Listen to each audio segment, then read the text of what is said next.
Another glorious day, my tea sippers, and you know what time it is. I hope you have all of your comforts together because it's time to dish tea. And you're dishing tea, darlings, with Big Meat.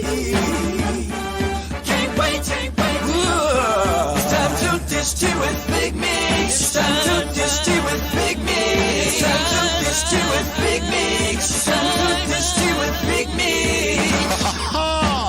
Darling.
is this suggestion from the contestant? Okay.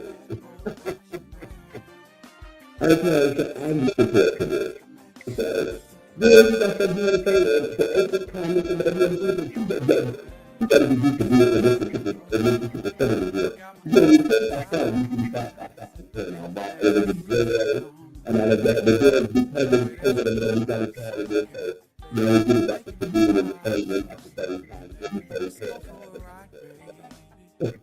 all that.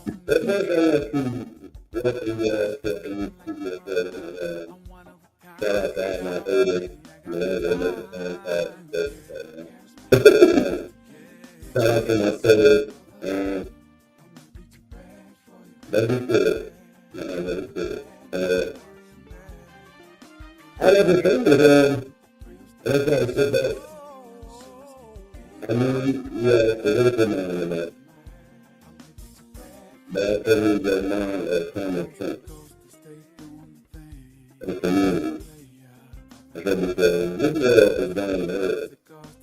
Today, and we have many that there's cognitive strength in it. All people think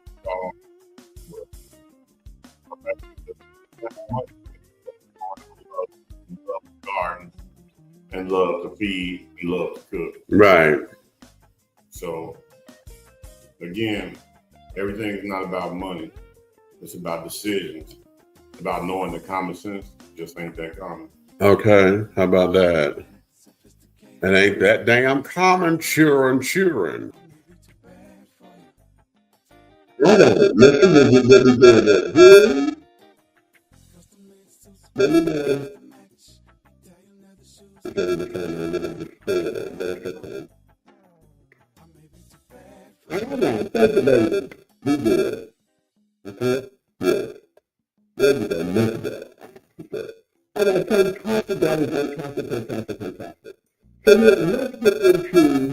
let's get into the first and the hard topic of it, so that we can get this done in a minute. And that is, I tried it today, so freedom of speech, and this is hit me because, you know, I've taken a personal charge to this, why, because just recently, on this period to this, okay, within the last 7 days or whatever, I've been getting a sense of similar, you know, a start especially to challenge news and challenge highlights like that, you know, within the last 2 weeks or so, I've been told that, you know, if you follow me on Facebook, I do a series called the Catastrophic Contest. And in that, I've got folks come up in comments and saying on a news article, calling misogynistic and say that, no, he just has hate speech that's loaded and that's hate speech to this and that, he did blah, blah, blah, blah. Well, in view of everything that is going on in popular culture, it is really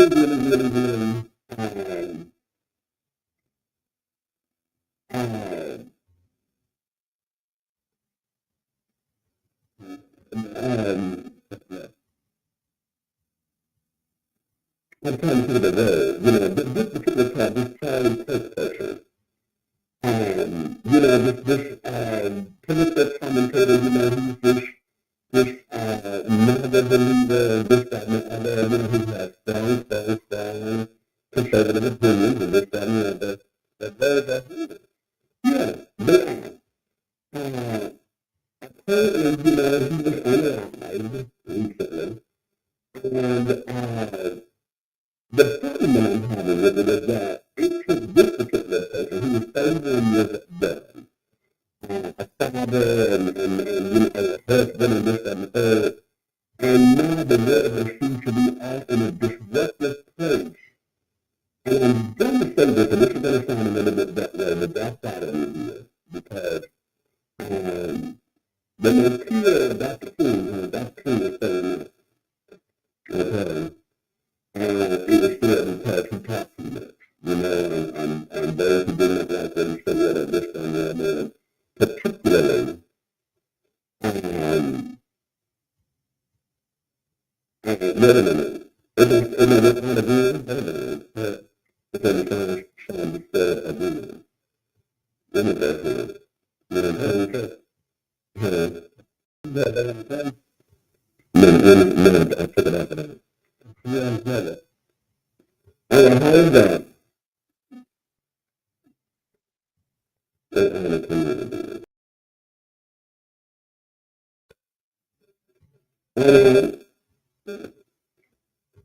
Is that better?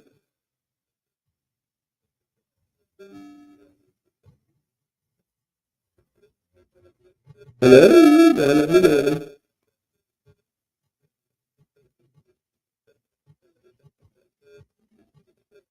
No, it's not better. It's not better.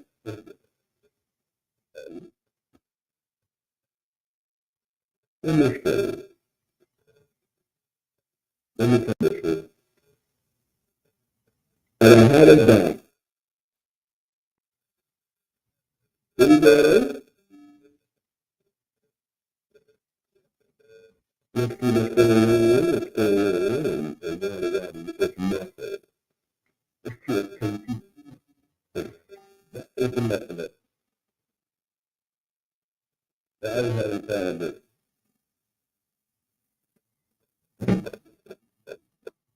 That is it.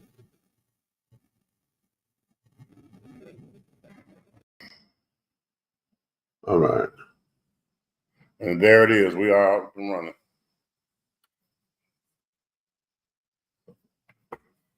Okay, then let's try that. Yep.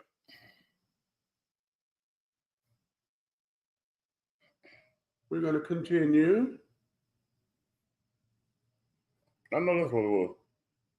All right, much better. Thank you. I know that's what it was. All right. I just looked at it. I'm like, you did this. It actually goes in. But I know you're not used I to that. moved it. But I know you're not used to that. No, I didn't check it, but I moved it anyway. Anyway. You should have stuck it all the way in.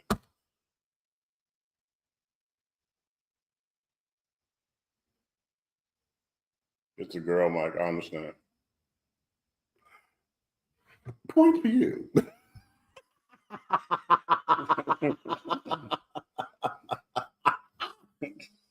Point for you. Okay. But again, this Charlie Kirk person, you know, I'm going to dare compare his death to Dr. King's because of the hoopla around it. Okay, and I want y'all to follow me.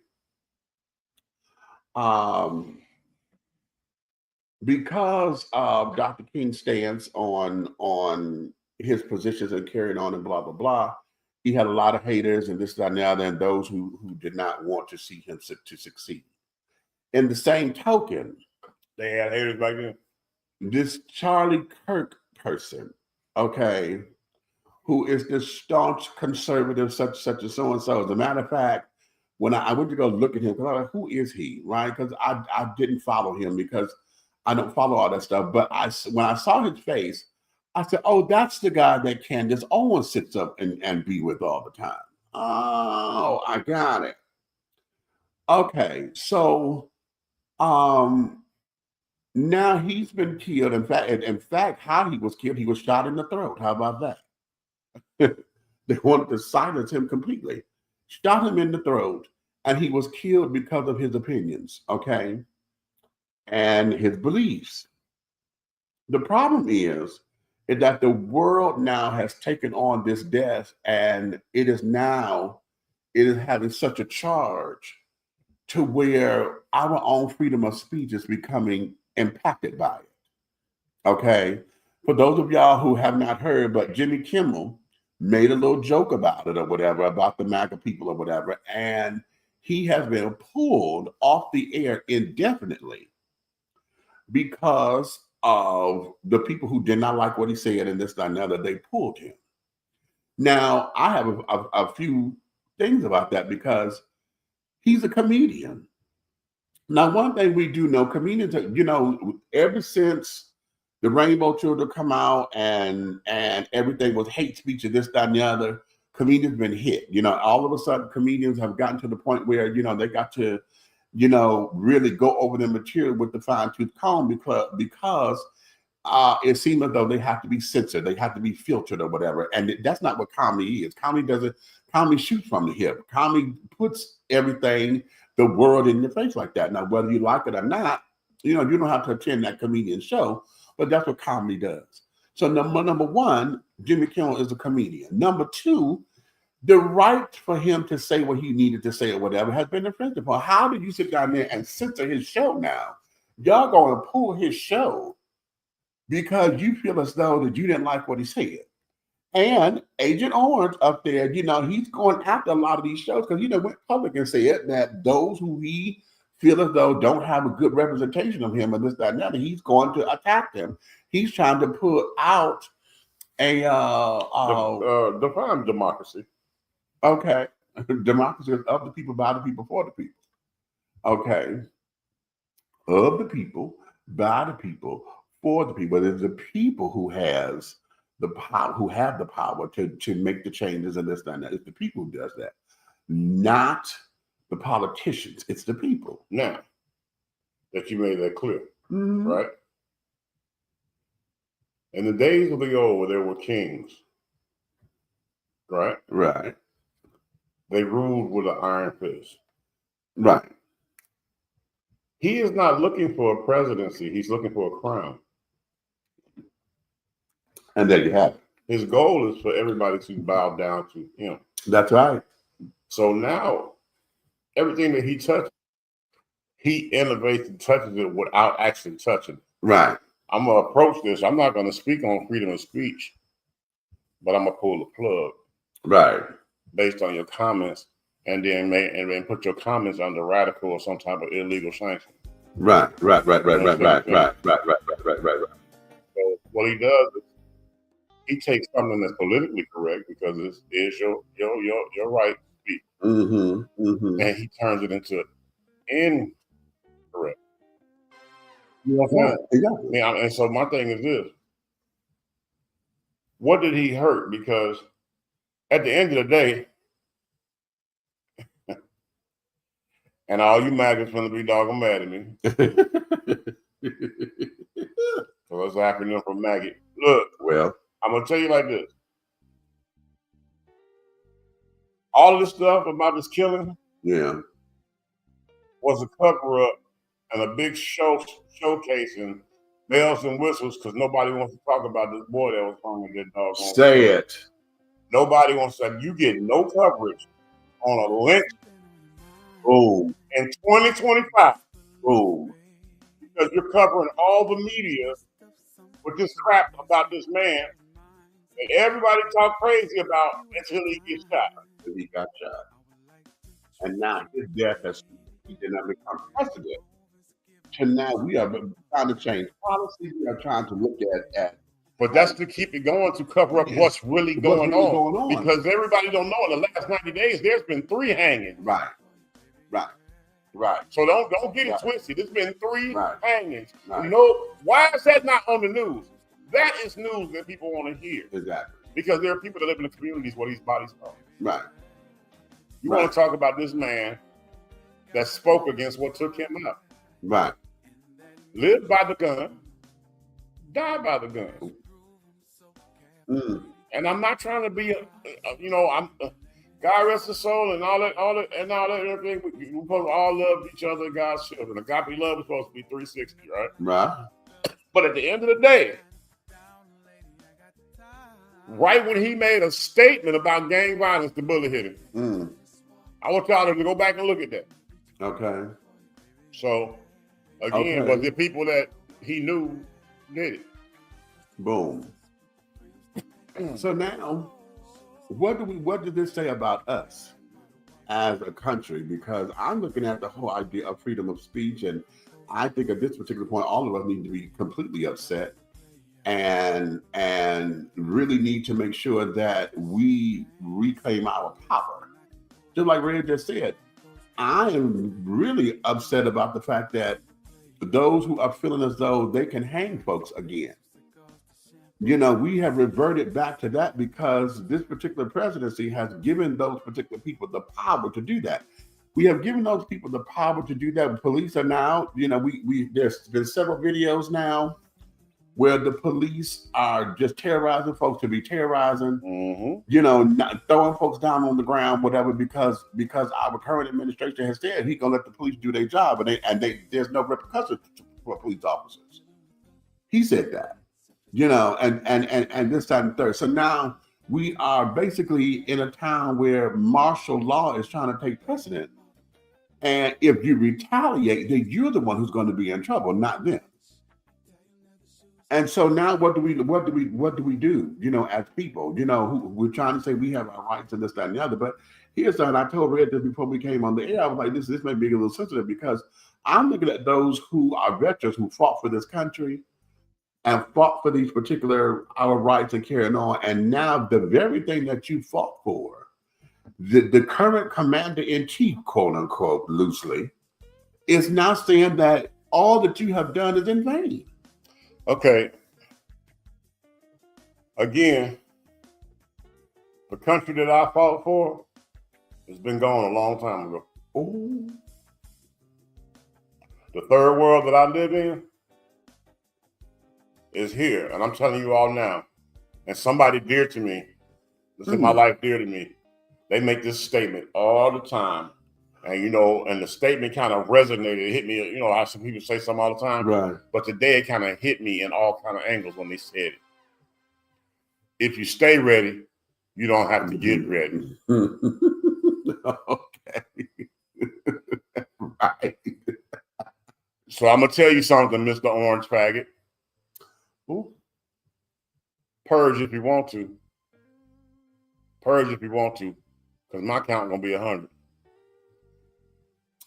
You know what? And it's interesting that you say purge.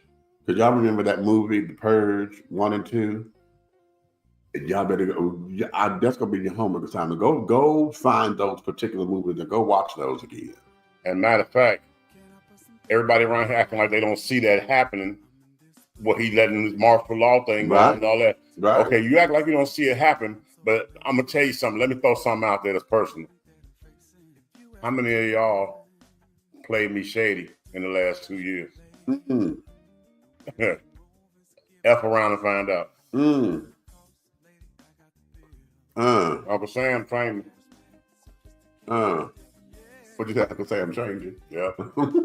Blame your country. How about that? Very, very, very, very interesting. Very interesting. I'm at a point now to where, you know, there's no coincidences. I don't believe in coincidences because it's too coincidental to be a coincidence. You know, we were just going through all this stuff about TikTok and this, that, and the other, right? And how, you know, the Chinese was taking over and the American market and blah, blah, our information is being used by China. You know, that's what they were scared of. But do you know that was the U.S. media? Okay, the government fed that about using information to the media. Right. The media fluffed it. Right. But in reality, it was about the fact that our government system of the United States of America wasn't making a dime off of it. Now, if you all haven't noticed, all of a sudden TikTok is free willy-nilly. Right. Everything, they've added all these major technical features to it, studios and all that. Because guess what? Again, while you over here paying attention to something that ain't got nothing to do with your neighborhood, that they throw in your face on the news, they in negotiations with them. So now the United States is profiting off of TikTok. Bet you didn't know that. Right. Right. All of a sudden, it's okay to have it. It's okay to have it because in fact, they just I just heard this on the news this morning, yesterday morning, where they said now TikTok, the American version of TikTok now has all American creators and American this and American that, blah, blah, blah, blah, blah, blah, blah, blah. And the point that I'm making is that it's interesting that we were just talking about how news media and this, that, and the other, you know, we have all of these particular platforms in order to have a voice and to be heard, but yet now we're on the verge of having that same voice being taken from us because you don't like what's being said, or you don't like that they came after a certain commentator, exactly, or whatever, you know, because of who he stood for, and what he stood for, and because he was such a Trump supporter, that there became something that they're rallying around this, and now all we done got into. I'm hearing reports of how good a man he was, and he was a good father. He was this. The man was 31. He was only 31. So yeah, he had all of this, but you know that's the Ray and Pookie syndrome. Everybody knows the Ray and Pookie syndrome.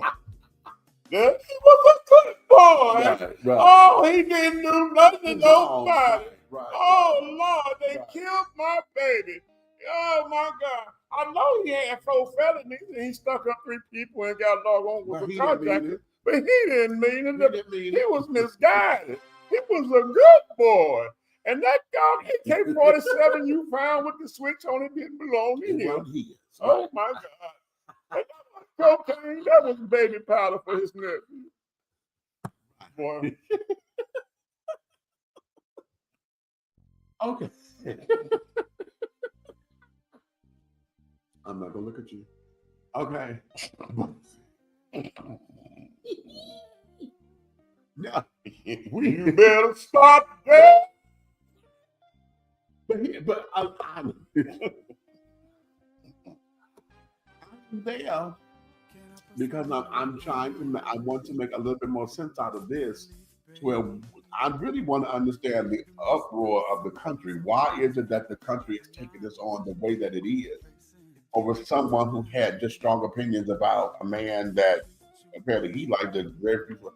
He has his select few that like him, but because he was such a staunch Trump supporter, why is it that this is getting more press than the damn assassination on Trump? But you got to remember, okay, like right now, okay, we're speaking on freedom of speech, right? Right. But the way everything is legislation, all that's set up now, is they are feeding. It has to get approved before it's put out. Yeah, this is 24/7. So that means that they're only going to put out what they want to put out. They are telling the media to fluff this thing and blow it out of proportion, to where there's nothing else to be seen. Remember this, okay, I don't know if you all know this, but when it comes to news in the nation, right? You have only so many minutes per subject matter to report. Right. If you fluff it past those other minutes, those other subjects never make it to the table. Yeah, that's true. Now, I'm not saying that some reporters are not reporting this news, everything that's going on, but they put it on the bottom. Right. And the more that they doggone hit every media station, every social media, and all at the same time with the same story, then that way you have a whole nation that's fully opinionated on one subject matter. Right. And then you got people with different opinions starting a vocal war. Yeah. Okay, yeah. Guess what? That is all going on the entire United States map. So therefore, again, like I said, it's okay for this boy to be hanging on the college campus. Right. Why that ain't on news? Right. That should be what everybody's talking about. College campus, and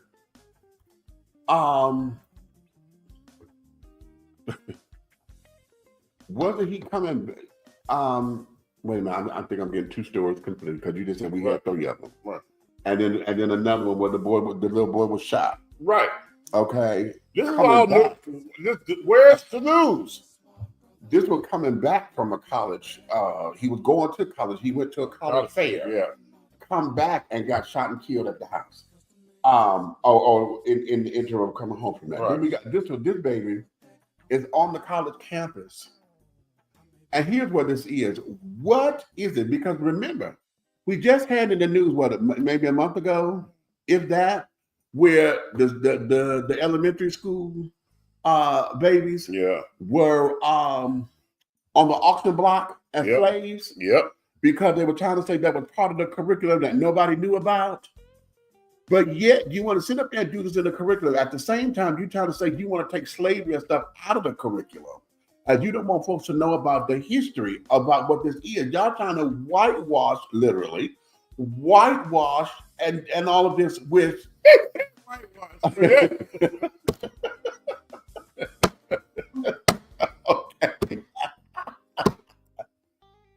You know, we trying to and erase and eradicate, you know, white song.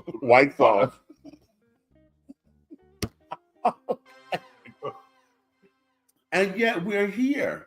So again, we're talking about freedom of speech because see now, if we're not preserving the history, what is it that we're doing? When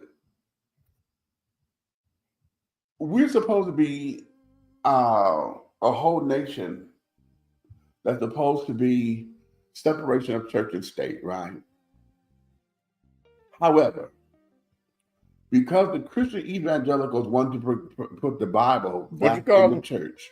What you call the Christian evangelicals? It sounds like a singing group. Ladies and gentlemen, the Christian evangelicals. Okay. Right. Jesus. Okay. Jesus. You've been so good to me.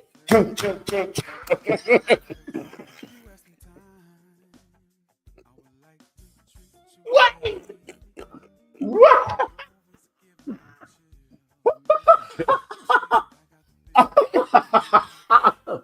That was good.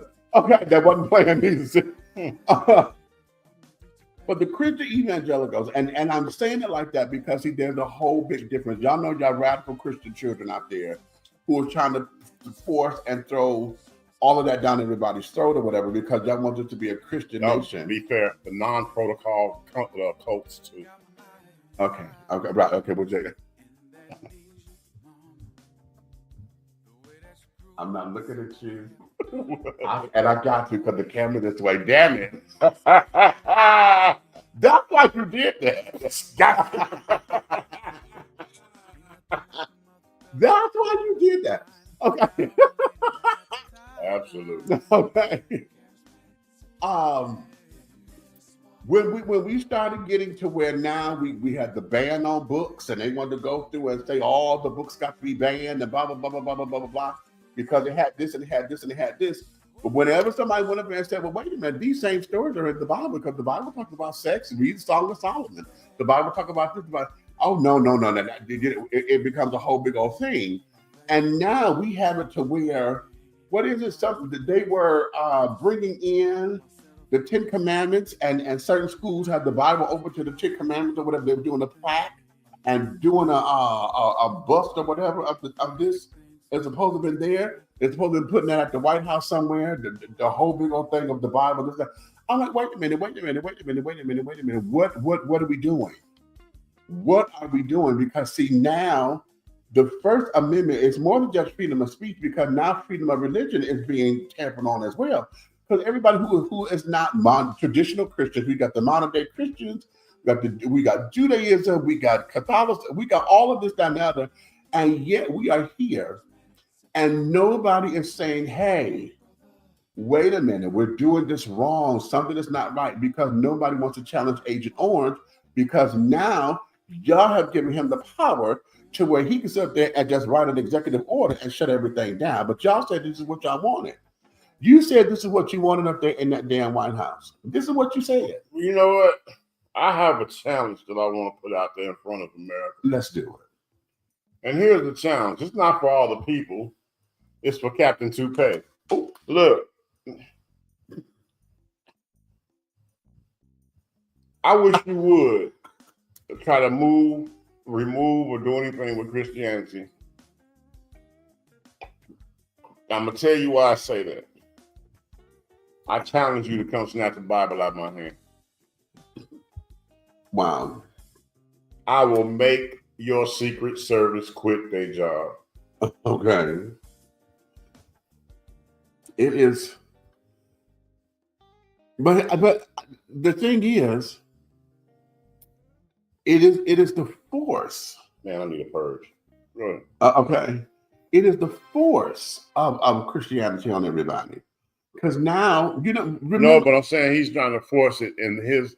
Let me tell you something. Don't you see the demonic sessions that he's doing? He's trying to force it to you and then rewire it. Exactly. We're not doing that. Right. I'm not going for it. Right. I'm not going. Exactly. I don't care what nobody say about Minister Lavelle Hayes. Yep, that's who I am. You don't like it? Pull up. Pull up. Matter of fact, pull up and step up. Don't pull up and stand in the doggone driveway. Pull up. Right. Pull up. I promise you, you don't want them problems. I don't care what you do. Right. But I'm trying to explain to y'all that we should be standing together and not divided. Not divided. Not divided. Not divided. Not divided. He gave a gift to us that we could never give back. Nothing. One of the greatest gifts. So we should be standing 10-toed down.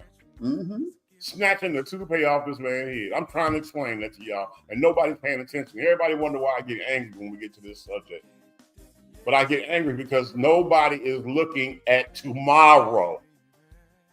Right. He is trying to change history. That's right. He's trying to take away everything that we have stood for in Christianity, laws, life, and love. Right. He wants to control it all. That's it. Groove said this subject always makes me angry because I got evangelicals in my family, and my idiot friend is one too. Let us believe in God in our own way and leave us alone.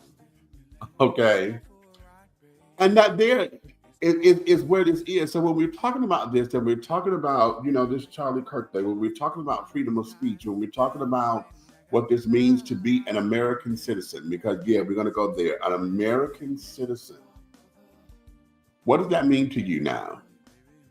Okay, are most of us just going along to get along or whatever? Are we looking at it and we don't give a damn about what's happening? You know what I'm saying? Because that ain't got nothing to do with me. I deal with it when I deal with it, or whatever the case may be. What is it that what do you think this is? What does it mean to you to be an American in this day and age? Please. I don't want to hear about I'm an African American, I'm an Asian American. I don't want to hear that. What does it mean for you to be an American today? Because those of us who came here by choice, you come over here because you wanted a better land and this, that, and the other. Those of us that were born here because our ancestors were forced here, this is all that we know. And yet we have always been behind the 8 ball because they keep telling us that this is not our country. But yet, Charlie Kirk and all them, those MAGA people will say, well, you've been given the same opportunities as everyone else. You say that with your mouth. You may have put that on paper, but when we go to activate that, you always find a way to snatch those opportunities from me. Everything to an Afro-American man or woman is no. Yes. We can follow all the political steps that you all put together in the world. We can doggone put in the paperwork verbatim the way you say. We could actually sign it and have one of you all put it away. But the fact that social security number that says what your nationality is, and yes, some of us are smart enough to know that. Like the middle 2 digits. So the fact that we know that is just something for us to go through the schematics and then you to say no. Right. But you got to come up with a creative though when everything is in line. Mm-hmm. So that's all this about. So you wonder why we have to take everything. Because guess what? You ain't gonna like this. Isn't that what you taught us? Ooh. We went there. You went there. Ain't that what you taught us? Huh? Take everything, right? We taught y'all how to till the land and this, that, and the other, make the land your friend. That was the native children did that, the indigenous folks. We showed y'all how to sit down there, how to get over your illnesses and carry it on. Showed y'all about herbs and this, that, and the other. And then next thing you know, we want to celebrate a thing called Thanksgiving, and y'all teach us. Oh, this is when the Pilgrims and the Indians come together to feast on the harvest of the land and yada, yada, yada. And nobody says that, honey, no, that was the lamb to slaughter, honey. They fatten them babies up because they went to go kill them and take their land the day after. Why won't nobody tell that story? Okay. Why won't nobody tell that story? Because it's not in a packaged bowl. It's not the true blue American thing. It is not pulling yourself up by the bootstraps. It is not about, yeah, we have hard work. And see, they want to hear about the part where, oh my God, we came over here and the Pilgrims were, you know, that they were given the votes from the Queen and they set sail. No, the Queen put their asses out. The Pilgrims came over here because they were renegades. They refused to conform to what the Queens they do. They did not want to follow orders. They did not want to follow the rules. So she gave them ships and sent them on their way. Because she could have had them killed. Now, how about that? Now, how many of y'all right now scratching your forehead? Okay. Okay, because you know that all the curriculum in public school systems in the world is dumbed down, and it's a million chapters missing, right? Right. And they snatch out everything, and they tell you what they want you to hear, and then they do it geographically because there's some areas where the truth is in there. Right. You know, imagine why your friend Little Ricky, he comes out of doggone 8th grade and he knows what the stock market is, and you don't learn it till you accidentally bump into a white friend. Right, in college. Yeah. Okay. How many had that happened to y'all? I know it did for me when I was down at Wayne State University, honey. I did not know there was I was taking somebody's class and we went to the lecture, and all of my Caucasian counterparts, honey, they were keeping up with the lecture because, you know, this was ongoing for them. They were having these kind of classes as part of their curriculum. And these kind of conversations at their dinner table growing up. I'm sitting up there lost as hell. And I had to get with the program quickly because I'm like, okay, wait a minute, you know. Then when I got it. But they were already being able to make theories and carry on of what was going on and you know, expound and extrapolate this and this, that, and other, pontificate on that, and you know, freeze. Equal opportunity, right? Right, and right, we had the same opportunities, right? We had this. Would you give all the same advantages? Okay. So that there is that, but the point that we're making here is about what are we going to do as a people? You know, we are in a tizzy right now, and mind you, I think this is probably the scariest part of this conversation. I think most of us still have not wrapped around our heads that we are still in the first year of this man's presidency. He just was crowned and sworn in on January 20th of this year. We are only in month September. This is only the 9th month of the year. That means 8 months ago, honey, this man was sworn in. We got 3 more years of this shit. Do we? I'm just saying. Hey, they say he has dementia and carrying on. They're pointing out stuff that way he's being forgetful. He hollered about Joe, Joe Biden. That's not what I'm talking about. I know. He hollered about Joe and carrying on, you know, and his health and this, that, and other. Well, now they're saying, you know, rumors are saying that, you know, his health is failing him and this, that, and well, it's not no rumors. Let's go on and bust it out there for Toupee King. Look, everything that he has, transportation-wise, has full hospital and staff on. That's right. The whole Air Force One has a full little hospital. They just redid it. All the machines and everything he needed. He can be on life support if something happened to him in motorcades and all. Now, you know what? It is said that while he's traveling and got to go through all that they have him hooked up on IVs and all those life-saving things, you know, so that he can get well rested and not. After he's done with the press or whatever, and he's got a long journey, it is said. Now, of course, I'm not there, so I don't know what. No. You tell it's true. But they're saying that, you know, they hook him up and carry it on and to get, you know, pump fluids and stuff in him and, you know, keep him energized and all of that because he's been, you know, not resting and all of those particular things. So, yeah. Interesting, huh? It's true. It is true. It's true. When you spit all the hell you can out of you, somebody got to pour it back in. Well, there you have it. All right, listen, I'm going to take a little commercial break on this because now when we come back, I'm gonna get into the cards, but at the same time, I'm gonna ask this question because we kind of got on it last time, but we got around it. But I got a little bit. The question's a little bit nasty this time, so it's gonna be one of those kind of questions. Boy, you not grown. Anyway, I'm calling your daddy. call him. His name is Larry Adams. I know his damn name. You gotta tell me. The hell?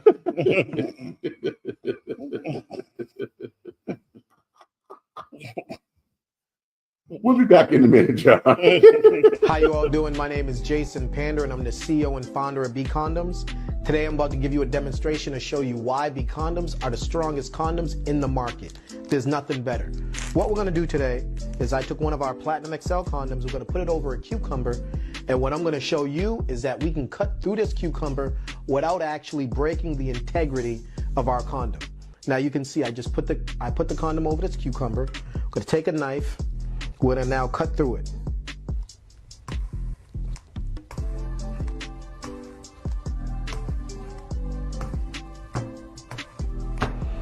Now, keep in mind, all condoms are not able to do this. This is something special, all right? Our condoms are pH friendly for the women, all right? They're vegan friendly, they're organic. We don't have any of the toxins that you'll find in other types of condoms, like the caseins, the glycerins, the glutens, any of those. That's why our condoms are odorless and they're tasteless. So what you now saw was, voila, all cuts through the cucumber. Now watch this. Take some water, open it up.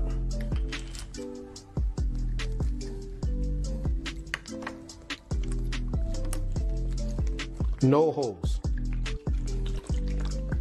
This is what you get when you purchase a B condom. The best quality on the market, black owned, and make sure to protect the culture with B condoms. Nothing's better. Thank you. Jason Panda tapping out.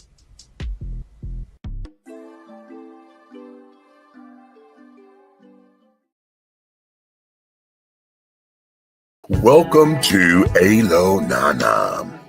Treat yourself to the luxurious experience of having all natural shea butter soaps and body balms that will soften, radiate, and even exfoliate your skin. Alo Nana products are designed with you in mind to promote overall health and wellness the way that nature intended. No dyes, no colors, no chemicals. Just pure love, like receiving a hug from grandma. Get your Alo Nana today. Contact Aunt Nikki on IG or call 267-629-1364. Alo Nana, building a legacy, not a letdown.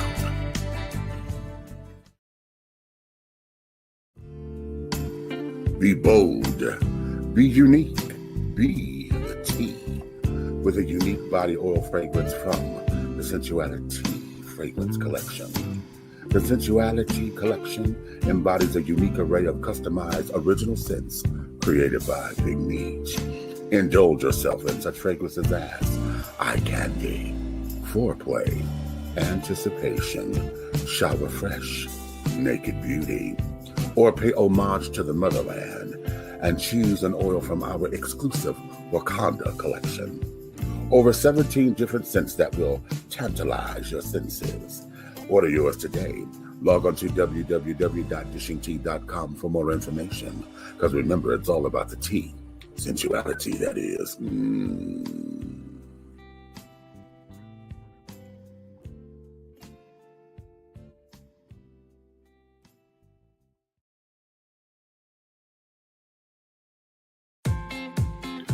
Attention all business owners. Use your advertising dollars here. Looking to reach a more diverse audience for your products and your services? Well, this is the platform for you. Dishing Tea Entertainment welcomes all businesses who wish to expand their brands and looking for clientele that's more than grown and sexy, but also the seasoned and sophisticated. For more information on how this spot can be yours, contact Big Meat at 404-914-5610 or go to our website at www.dishingtea.com. Yeah, I know. I do too. Yes, sir. Okay, and we are back. We are back. Back and forth. Okay, Buck, what's up? He said, let's talk. Okay, let's dish this tea. Now, let's have a little bit of fun. Okay. Now, listen. Wait a minute. Before we do this, know that I can't control nothing that this nigga doing. Okay? All right? You know how you ninjas is. Why did you have to put a disclaimer on that? Because Uncle Ruckus called me and told me about you ninjas, how y'all do y'all No, show. he said Uncle Ruckus had it. He called me and he said, watch that boy there because he don't like Trump.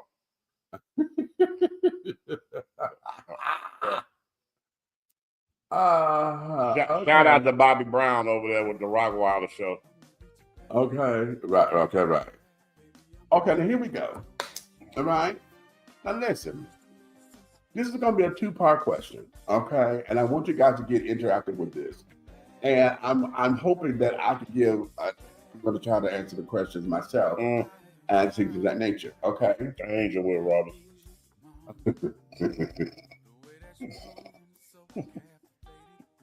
Hirsch. Okay. Okay. You like that, Ed? This is. And congratulations on your betrothment, honey. This is this is Ed Washington. He former roommate of mine. Okay. Oh, shit, look at y'all. Okay. All right, Ed, what's happening? Congratulations on your betrothment, honey. Okay, congrats. He got engaged to his brother. Oh, to be loved. But you know what? Good. I'm glad you're here because you can answer this question. The part one of the question is, how do you know when you are in love?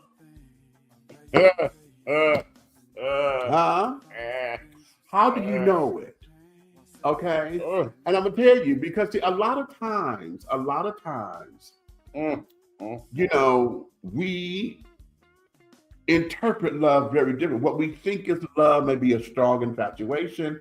It may be attention that we have not received before that we want to, manifest. A lot of times, and then this here is the big one. Many times, if not most times, the love that you feel is for that moment. You know what I mean? It's like I am in this blissful space because I am in this moment, and how I feel right now. Oh my God, the heavens just roared at it.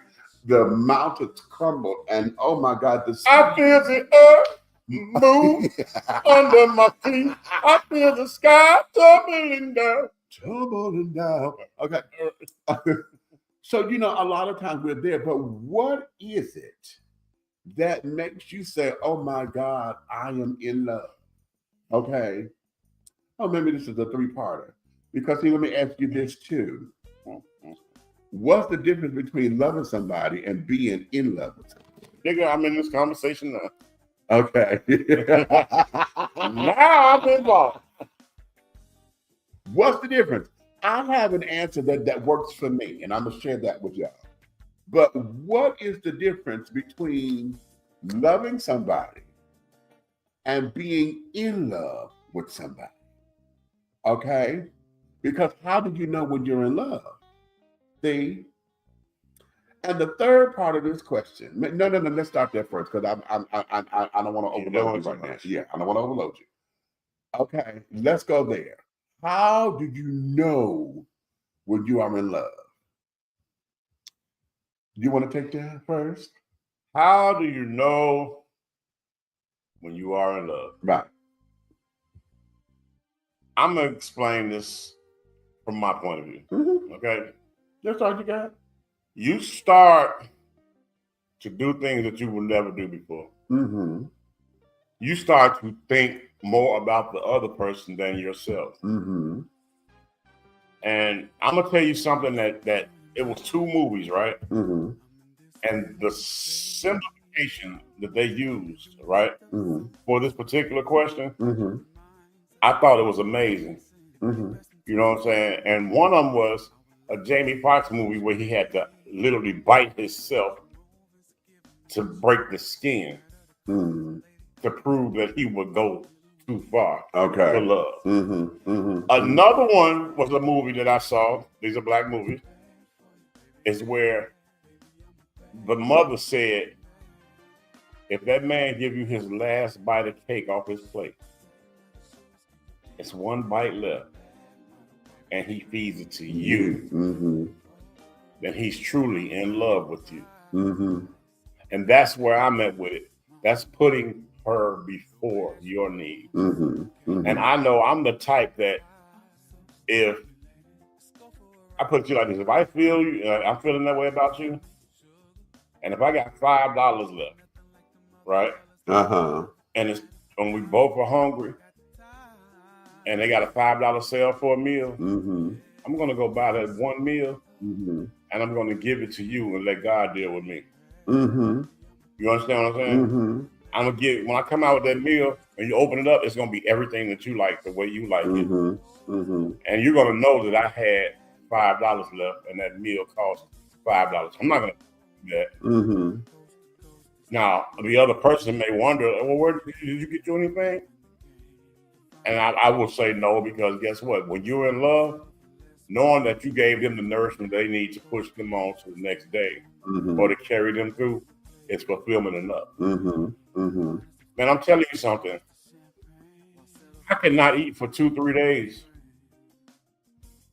just off the fact that that person is in the room, the smell and the scent. You know what I'm saying? That's when I know. I will be sitting there, and just the fact that you find yourself sniffing their pillow. You understand what I'm saying? You find yourself doing things that you would never do. But here's the greatest thing. It goes up through the roof when the love is reciprocated. Because guess what? Then the things that you did to display and distribute and show that you are in love with this person, it does not feel like it was in vain. You understand what I'm saying? I like that part right there. Because at first, it's like this. There's nothing I wouldn't do for you.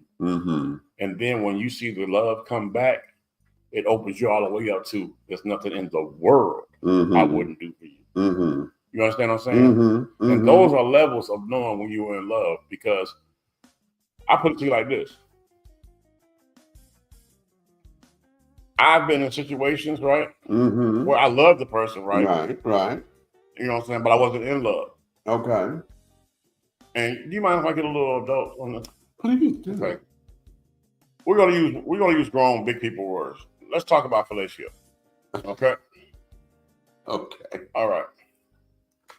You don't have to worry about touching the top of my head and pushing me nowhere if I just love you. You understand? A woman to know that I'm in love with her, or I'm in love with her scent, I'm in love with her touch, or just because I'm going to do things that are above and beyond that pleasures her. Because when you're in love with somebody, pleasuring them, it fulfills you. You feel me? So again, that's one of them things that's how you know where you're at with them. And when it's reciprocated, without you having to ask or say anything like that or whatever, or even if it's reciprocated with no conversation and no guidance, the explosiveness and the connectivity is amazing. Because it's nothing like knowing that you're in love with somebody and they in love with you too. Okay. Not just loving you back, because there's still an imbalance when somebody loves you but you're in love with them. Because they're not putting in what you're putting in. And after a while, you'll start to recognize that I'm gonna use titles, okay? Right. You're doing husband work and they're doing girlfriend garbage. Like girlfriend garbage. You know what I'm saying? So you're getting girlfriend garbage, but you're giving them husband work. Right. You feel me? Right.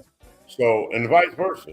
You can be giving wifely love and getting doggone boyfriend BS. But when the reciprocation is there, Yeah. and you turn in that wifey love and that movement and that honesty and that love and that transparency and that doggone true transparency and that connectivity. When I say the connectivity falls under being able to communicate better than anybody, being able to speak without speaking, know without knowing. So be able to walk in a room and catch a smile from your significant other and know what that means. I want that woman that'll smile at me, and I know what that means. We're only gonna be here for 5 minutes. How did I see all that in a smile? Because we're spiritually connected. Because we're both in love, not just And I know this, out of all of the stumbles and bumbles I've had in my life, when it comes to this, I'm one of them people that know that this type of love exists. Okay. And I have faith enough not to give up on it. It's gonna happen. Okay.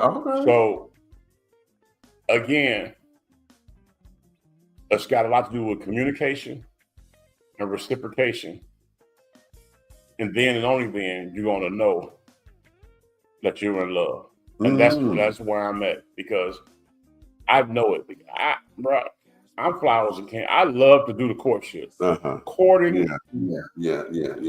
Courting feels so good to me, because when you look at a woman's eyes and that smile light up because you do something sweet, or you thought of something that that she thought she wasn't gonna be able to do for herself, and you fulfill the gap in the space, bro, that feels so good to me, because at the end of the day, it's not tricking. These little young ignorant folks, you know what I'm saying, doing. And the reason I do it is because I try to develop a segue with a woman where she can learn her worth. Because I know my worth. So when I'm disrespected and misused and mistreated and misled, guess what? I just got to get the dirt off of me and shine again. Because at the end of the day, I know my worth. Because every time I've ever been in a situation, I bring something to the table. Okay. Everybody can't say that. So meet me halfway, and together we can go a long way. See? Now that's being in love. Reciprocation, communication, honesty, and loyalty. Your spouse or significant other is your best friend, not the girl that don't have a man. And not the guy that's in the strip club. Not your mamas and not your daddies. Not your auntie, and definitely not your kids. Don't get me started. Because when you all decide to become one, in the eyes of God, he says you cling to one another. You don't say, check with your children. Or see if your mom and daddy say it's okay. Or ask your best friend. Ain't none of that in the Bible. Lean not into your own understanding. Lace up your boots and be an adult. That's what love is. Well, praise it. Okay, I'm gonna go to the comments before I do mine. Okay, Ed, you say, well, the Lord is my shepherd. He knows what I want. Miss Parker, you stupid. Eric says, love is more of a general feeling you have for someone as an overall person. Being in love is an emotion that has you feeling for someone that requires all parts of your emotion and feelings to truly feel. Okay. He says, and that movie was Brothers. The Brothers. Absolutely. That was good. Ed came back and he says, love is something that has been debated since the beginning of time. Love is eternal, and love will never have a universal meaning because we are hardwired to love at the capacity that each person can give and or receive. There is only one agape, that love that never changed even on the cross. Yeah, I went there. My friend said love is the great compromise without reciprocity. Hallelujah. You know, can I say something? Go ahead. I've learned this, you know what I'm saying? And for those who have not paid attention to their situations, I want to make sure that they understand this.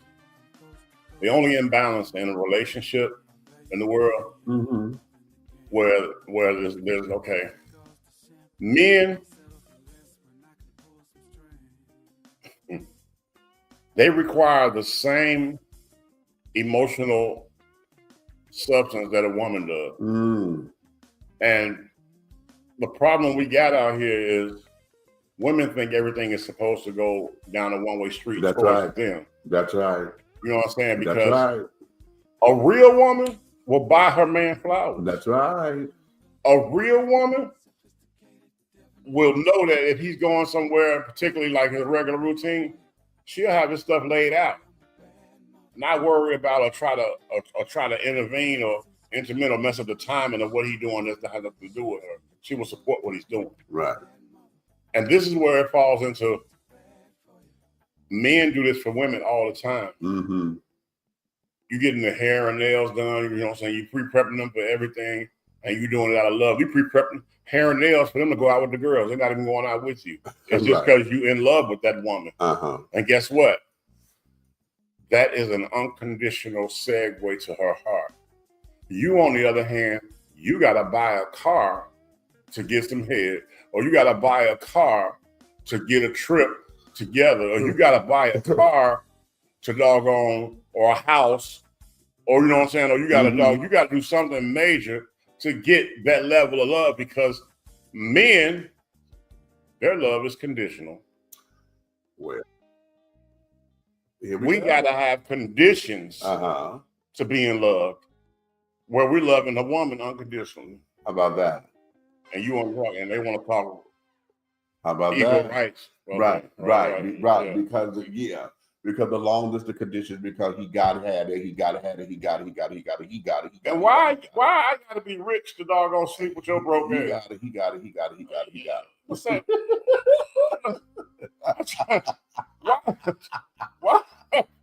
Why? My bank account got to have 6 digits before the decimal point.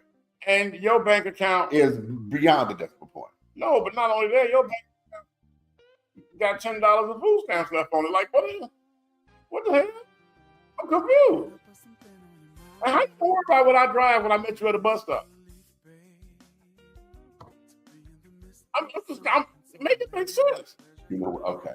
No, make it make sense. Well, come on now. Let's go. On today's make it make sense. All right. Okay, you know. So, okay.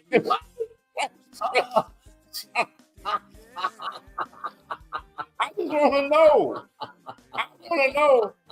Why you asking me about the campus rainbow? I'm like, what? Oh, let's keep it 100.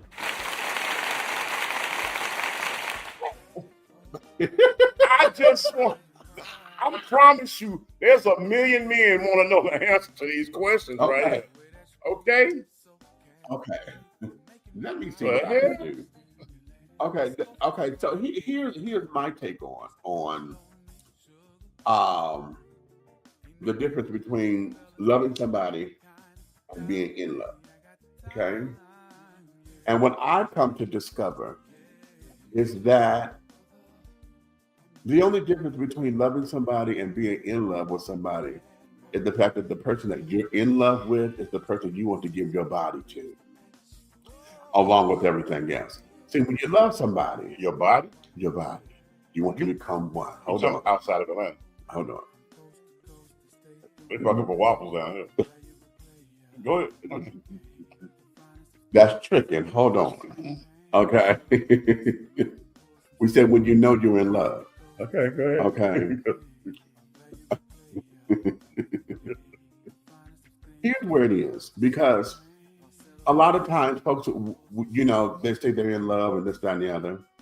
And I know for me, let me speak on my behalf, because the kind of friend and the kind of person that I am, see, I'm one who pays attention. I like to pay attention to everybody. So, you know, it's the little things that mean everything, you know?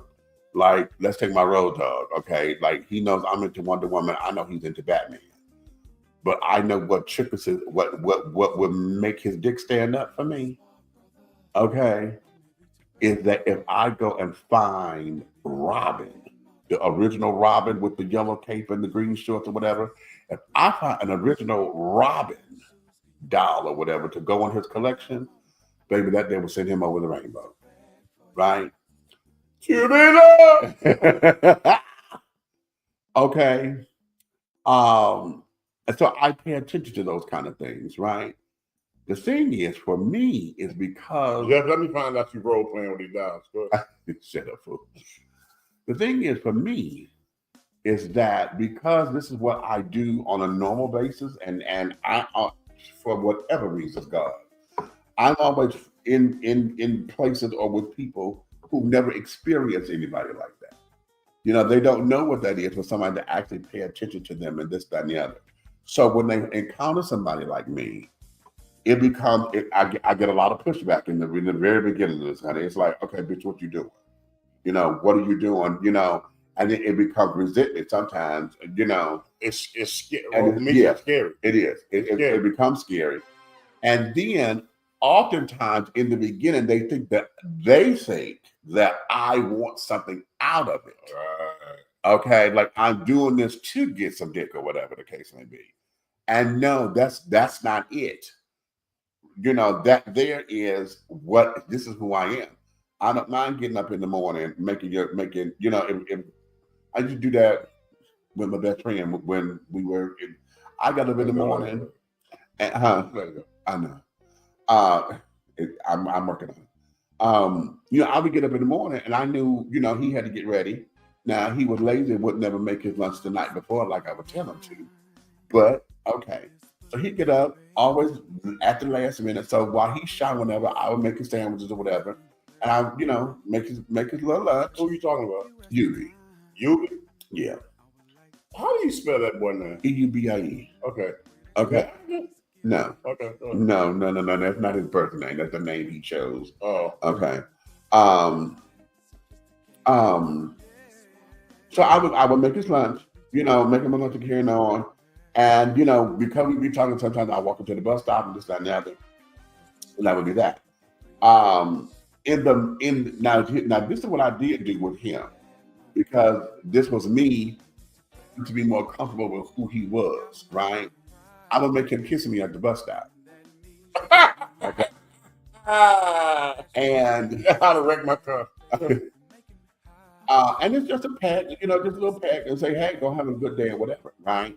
And that's what that was for us. But we have had, you know, this whole big old thing, and we had to come into this thing of understanding that what we shared was beyond anything that anything physical could have done, because our relationship was more on that spiritual plane, because we were connected, we were this, we were that. Everybody thought that we were lovers anyway, but we wasn't. And then, you know, whenever he would get into relationships, you know, I would let him have his space and this and the other. But that there is me. Now, when I find myself where I was at that place of, I think I'm in love with this person, it's because at that particular moment, everything that I was doing became, oh my God, you know, now I want to do all of this, and how can I seduce him to not want to where he wants to be with me in that manner, and we can join together, and I can shower him with all this passion and all of this. That's so a lot of damn work you're doing over there in the Rainbow Land. So that it so that it can be that we're going to be together. You know, it's not like, you know, I just got a little date or whatever, and I'm just trying to get my rocks off or whatever. That tricking is tricking. But when it comes down to being in love with someone, to where I'm ready to take my phone or my black book and throw my black book away, I'd be like, no, that black book. You know, check this nigga out there. And I'm ready to forsake all others and be like, you know what, I want to concentrate here. But a lot of that decision came because now I'm at a point to where everything else that I was doing, I did all that because I loved it. I want to show you what real love looks like. I want to show you that, hey, you know, I'm not trying to get into your pockets or whatever. This here was from the kindness of my heart. This here was, you know, trying to understand, you know, that somebody pays attention, because especially after having a conversation, listening to you, and seeing how folks have let you down in the past and this, that, and the other, it became, you know, I don't want to be that person who's another one of them motherfuckers. You know what? I shared this with you not too long ago. That things like you're saying, like the reciprocation of actions and things like that, or things that people do naturally. You don't have to ask God. You don't have to persuade, coerce. You know, it's the way they move. And I remember I was coming to you because a few things was happening around, right? And it's funny you said that when you was talking about the breakfast thing. Right? You know, I had a day where I was back in my slump, right? Right. And I was sitting there trying to literally piece together what I was gonna do that day, right? I'm up early. I didn't shower. I didn't get dressed. I'm alone in my room, right? You know, I'm alone, and I'm just, you know, and I'm sitting there like, what am I doing? What is going? Like, how did I? You know, I used to have a thing where I say, how did I get here? You know what I'm saying? And what am I do today to move forward? Because if I wake up in that slump, I have to figure out how to motivate myself. Exactly. And at the time that I'm sitting there having this conversation, I'm fully dressed. I took a shower, you know, shaved, you know, the whole 9 yards, medicine. I'm literally just sitting there, not paying attention to what's going on. You know, I'm just in my slump.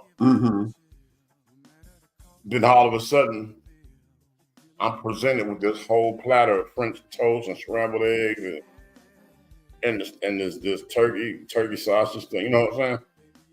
And I didn't know how to act. Right. You know what I'm saying? You know, And the crazy thing about it is I was really going like, I was skeptical, like, is that for me? You know what I'm saying? You know, and then I was just like, because I didn't ask for none of this.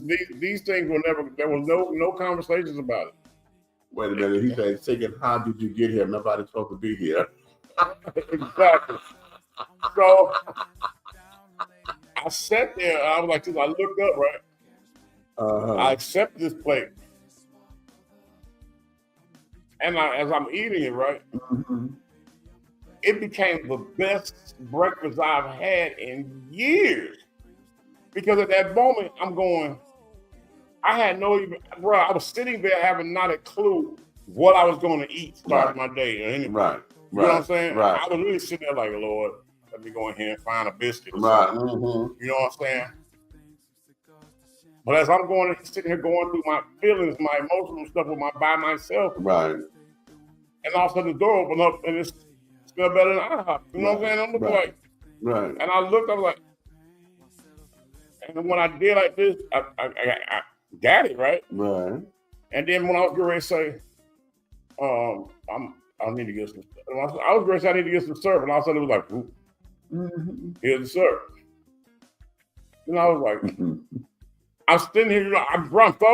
So I'm sitting there, so as I'm eating it, I'm in a masculine male emotional state of mind that's weird as I'm so weirded out, bro. Like I got abducted by aliens, right?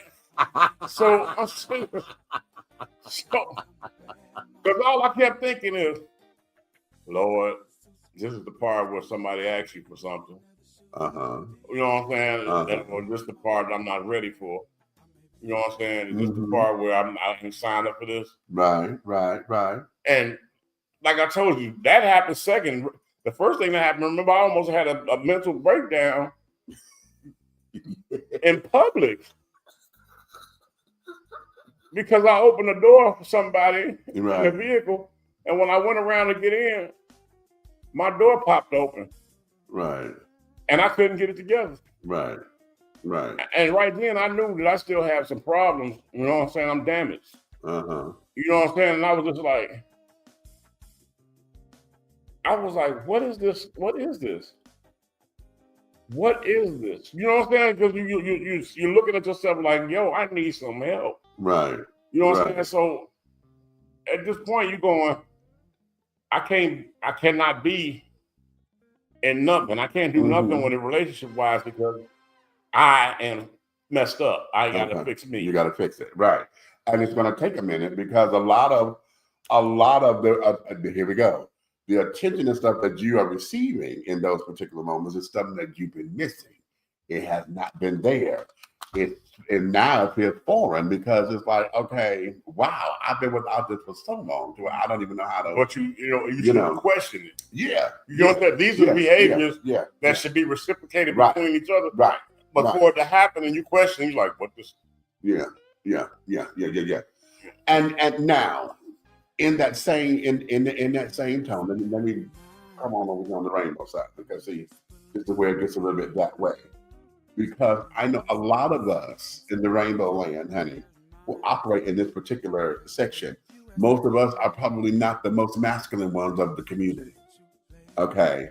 So a lot of, and this is not to say that our masculine, the masculine men of the rainbow tribe, honey, are not affectionate or whatever. It's just that most of us, butch queens, honey, you know.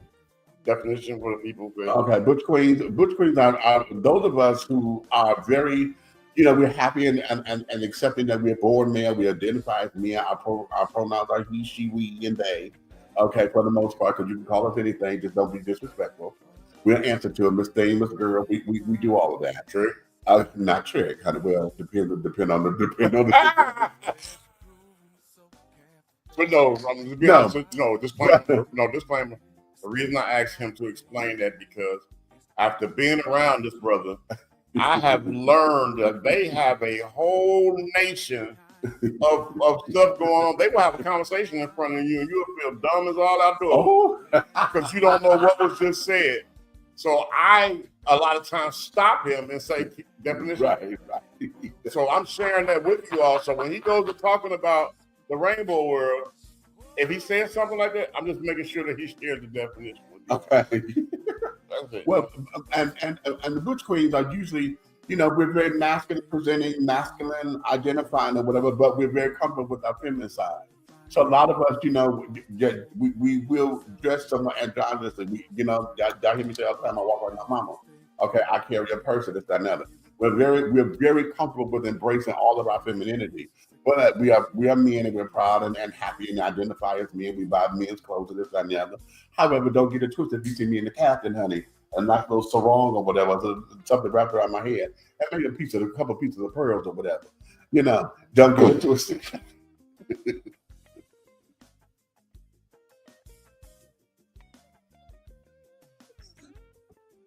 Got him.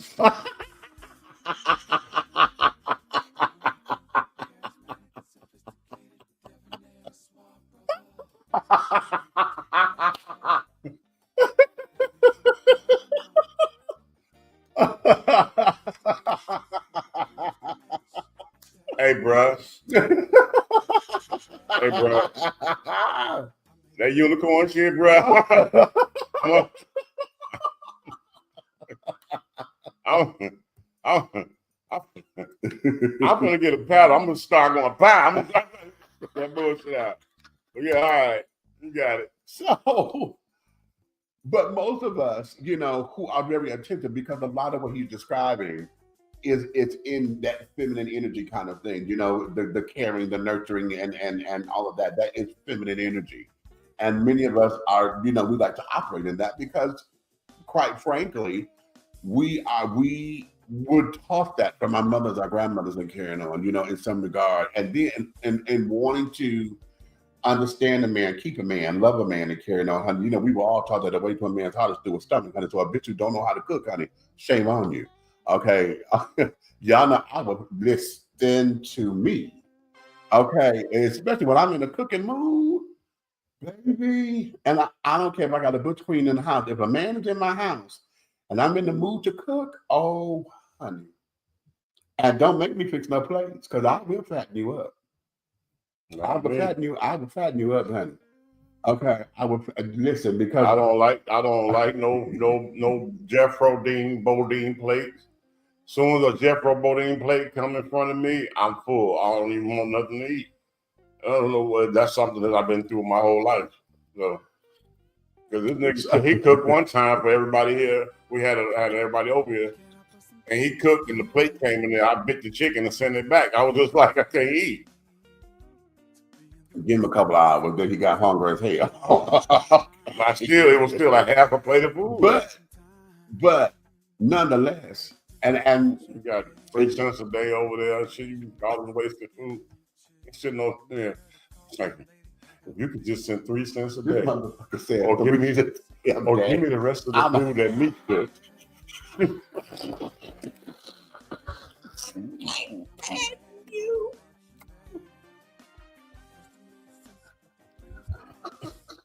If Meech could just fix me a plate,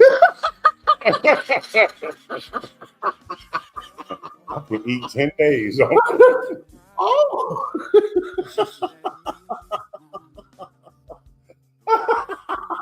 That's good. Oh, wait. Ooh. He got me crying. Okay. But a lot of times that there is within that particular energy. So, you know, it wanted to be in relationship. So let's go here. How did you know if you're in love, if you love somebody or in love? Are you settling? See, a lot of times we end up settling because we like the attention. We like what it feels like. Oh my God, and especially if we never had it before. Listen, let me tell y'all something. And I share this story all the time because it was. Oh my God, this is the word I hate. Well, settling. Okay. Because sometimes settling you can confuse. Yes. You can confuse it. Yes. You're settling, right? Yes. But you'll be in a state of confusion that you're awaiting change in another person. Yes. And that's the same thing. Yes. You're settling even when you're thinking they're gonna change. I'm gonna stick it out. They're gonna stop doing this, you know what I'm saying? They're gonna stop entertaining Ray, you know what I'm saying? You know, they're gonna stop doggone saying good morning, baby, to the 18 gear shift they're going down the highway. They're gonna stop all that. Right. You know what I'm saying? You thinking it's gonna stop so you fall back. Right. And guess what? It's just who they are. That's who they are. I had to do the same. My road dog had we were at a convention. And he just happened to meet someone. And I had to pull that someone to the side. Why? Because this bitch done stood up here. We dropped the bomb, bro. We only there for 4 days. Okay? 4. Day number 1 was the introduction. Okay? Hey, it's my boy. You want to say something to you last year. You got away from him. You're single now. Yeah, okay, cool. Y'all go talk. Right? Day number 2. You sitting up here, you know, all your little girlfriends, honey, you don't put the mark on, honey. Don't touch that. Mine. That one is mine. That one is mine. Oh, well, how did the date go? Oh, we're still on the date, bitch. We're still on. It's one of them, right? I'm checking in with my road dog. I'm like, yo, you good? Yeah, I'm good. I said, okay. I was like, cool. How did your business play? You know, bam. Day number 2.5. This bitch is walking around the damn thing mad and all the, oh my God, she come to me and tell me something. Oh, I don't know what I'm going to do. I'm so in love with him. I said, what? In love with what? Oh, I just love him. Bitch, in love with what? With what? Now, what you failed to do in this conversation was explain to them about this Rainbow Kentucky Fried Chicken Fat Boy Fest and exactly what it was. Oh, you know, you made it sound like a resort weekend at Bernie. You want me to give the details? I mean, no, that's I'm just helping the audience. We had Big Boy Pride. So they actually got events for these big niggas. Hey, biscuits come with sprinkles. Listen, honey glaze. Anyway, we had Big Boy Pride. Okay, so now we, you know, this here is, you know, Big Boy Pride for men of color, and you know, big guys are those who admire them. Okay? Oh, the big black boy pride. Yeah. Okay. Yeah. And anyway, okay. You know, I noticed that in the pictures. I ain't seen no doggone orcas or no. There wasn't no white whales out there. It was maybe a couple, but No, they were the locals. We don't have at Big Boy Pride. There's not a lot of white guys that travel to that. Now the bear run, if you hear a bear run, that's the white big boys, the bears and the big boys. It's racial. Okay. Um, so we're there, and so the whole idea is this is a big boy pride, honey. So we're coming down there. Those who are single, it's all about who they can meet up with and care. It's debauchery at its finest. Okay, no need of getting around all of that. But there's some cute connections that come out of it. Not but we got a couple met there and they're still married today and blah, blah, blah. Then we had a couple that got married there, but they're divorced today, but whatever. That was Steven saying. So, like I said, day 2.5, you sitting up here smitten and this and this. I don't know, bitch, wait a minute, honey. Honey, wait a minute, pump your brakes. How are you in love in only 2.5 days? Miss saying you didn't know the boy existed last year, and in 2.5 days you are in love? No, you not. You are infatuated, honey. You like the moment. You like the way how he sits up there and ain't talking to nobody else but you. See, you done put him on lockdown because he invited you to his room, and now, bitch, you done told all your girlfriends, bitch, don't fuck with that one. Okay, because that's my piece of trade. Y'all know what the language is, honey, because y'all know we do that, honey. Trade is trade, honey, but if I tell you that's mine, honey, to my girlfriends, honey, girlfriends don't touch. Okay, what you think? I am. This is all the same. This is all the same. So we're there. So I had to tell her, I said, baby, you need to enjoy the moment. Don't sit up here. You trying to buy the dress. You bought the dress. You trying to match the carpet to the drapes. And you trying to sit up there and figure out if you want a 3 or 4 bedroom house. So yes to the dress. Okay, no, honey, this is a moment. Okay, this is a moment. And so, now it's time to go home. This, that, and the other. They started keeping communication, the first month. Everybody usually do after the first month. By month number 3, honey, communication is slack for this, that, and the other. Now it's time for Big Boy Pride again. You thinking you gonna make a phone call and be like, oh, I'm going, you going? Oh, let's get a room together. I'm not doing. Why you don't forget that?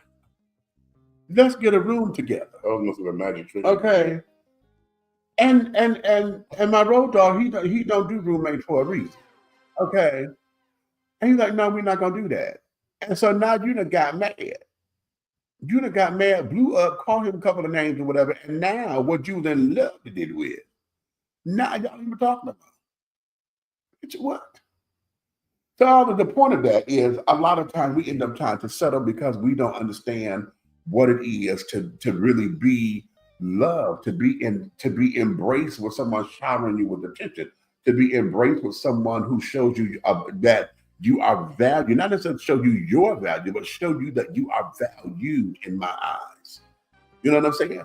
I am willing to do this. We can have a good time. This is who I am naturally, and I want to shower you with a couple of presents and this, that, and the other. I've gotten so evil and distraught when it comes to relationships and things. Mm-hmm. That when I see somebody trying to devalue me, or trying to treat me like less than what I am, right? They don't even realize that they're about dismissed. See, they thinking everything is sweet, right. And the whole time I'm like, right. I've already planned your release. See, the comments. I'm not gonna do it no more. I'm done. Yeah, okay, done. D-U-N. Okay, what'd you say? This Jack Daniel's Strawberry Punch and Johnny Taylor playing in the background is giving a nice old fried design. Thank you. That there is playing, and that's his latest single, Bad Mother. That's right, on all platforms. Okay. Stream it, download it. Go pick it up. Go pick that up, honey. Okay. You say what, Ed? Damaged goods. We all are. Okay. Yes, we say. Wait a minute. Hold on. Because we say that shit like trade is Trish, but a nasty piece of a DDT birthday cake, everybody gets a piece.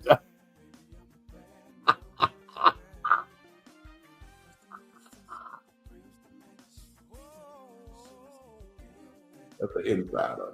You,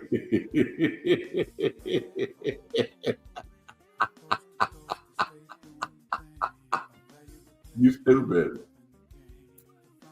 Yeah, okay, y'all. I'm going out for a spell. Talk to you later, my friends. Okay, Ed. Talk to you later, darling. Stay out the dark. Okay. Drew say what? When you call looking for a song, and you find a voice on the other end of the phone, sounds like as close to me as I am to my close funk music. Okay, you like that, huh? Okay. That's when I knew I was in love. Then when I found out something I couldn't stand and still loved her. Now that's the other thing, honey. When you find out that love love is love, honey. Real, true love Love is unconditional. is love. But then when you realize that sometimes there are deal breakers, you know what I mean? That this is not meant to last forever, but then you sit up there wondering, but why do I still feel the way? Because it was real. Love is love. Now let me do this. I'm gonna put this proviso here. Because there are some of us out there who are addicted to love. Okay. They are addicted to love. And I didn't realize that until I went to a 12-step program. And it was an all-inclusive one. I was there for Sex Anonymous, but it was an all-inclusive one. And this woman stood up, she said, hi, she said her name. She said, and I am a love addict. And it was something else she said. And I was like, ooh, wait a minute, girl, you dealing with two addictions at the same time? And they intertwine? Really? And it threw me. But then I started thinking about that because there are some people who are so desperate or so hungry, we call it being thirsty, to want to be loved and want to make sure that somebody loves them and carries on. Y'all see the obsession, y'all see the movies. If I can't have you, nobody can. You know, that obsession shit and things, because now you feel as though, oh my God, I will never get someone like you again, ever in my life. And you won't. Because it took me so long to find you. And let's say that, now that's the truth. And you won't. You're not going to find anybody like me.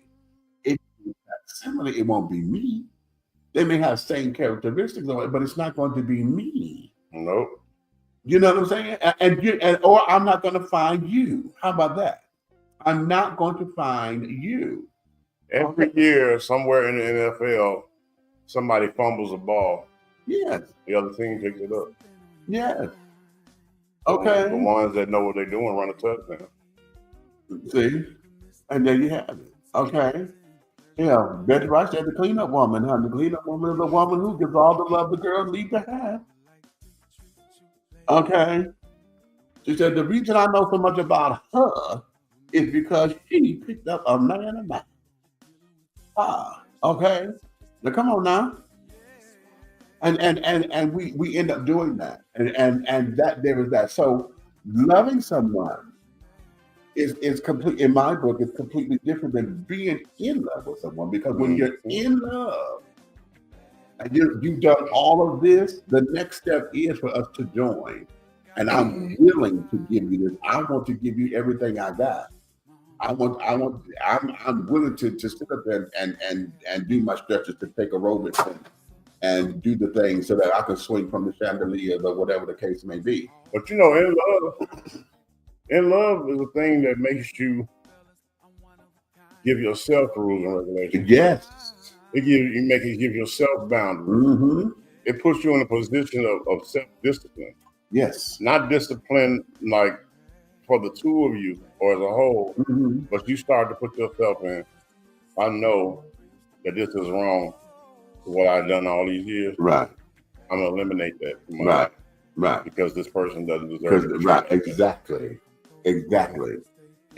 And when the other person demonstrates that, you know, I don't have to do the other stuff because they don't give me a reason to. You know what I'm saying? When you get to that point to where everything becomes, this person does not give me reason to want to do what I used to do. You know what I'm saying? I don't have a reason to go there because I'm fulfilled. Everything here, this is all the bells, the whistles, all the boxes I checked. I don't have a reason to look outside of this because I'm right here. Okay, this is why I want to give myself to you. 100%. Mind, body, what? spirit. You know. Let me give you something. All right. Mm-hmm. I just thought about what exactly it meant for the title to the movie "Waiting to Exhale." Mm-hmm. Ah, okay. But what I'm saying is, I'm not gonna say no names or nothing. Right. But what I'm saying is, there was a particular incident that you know of, right? Uh-huh.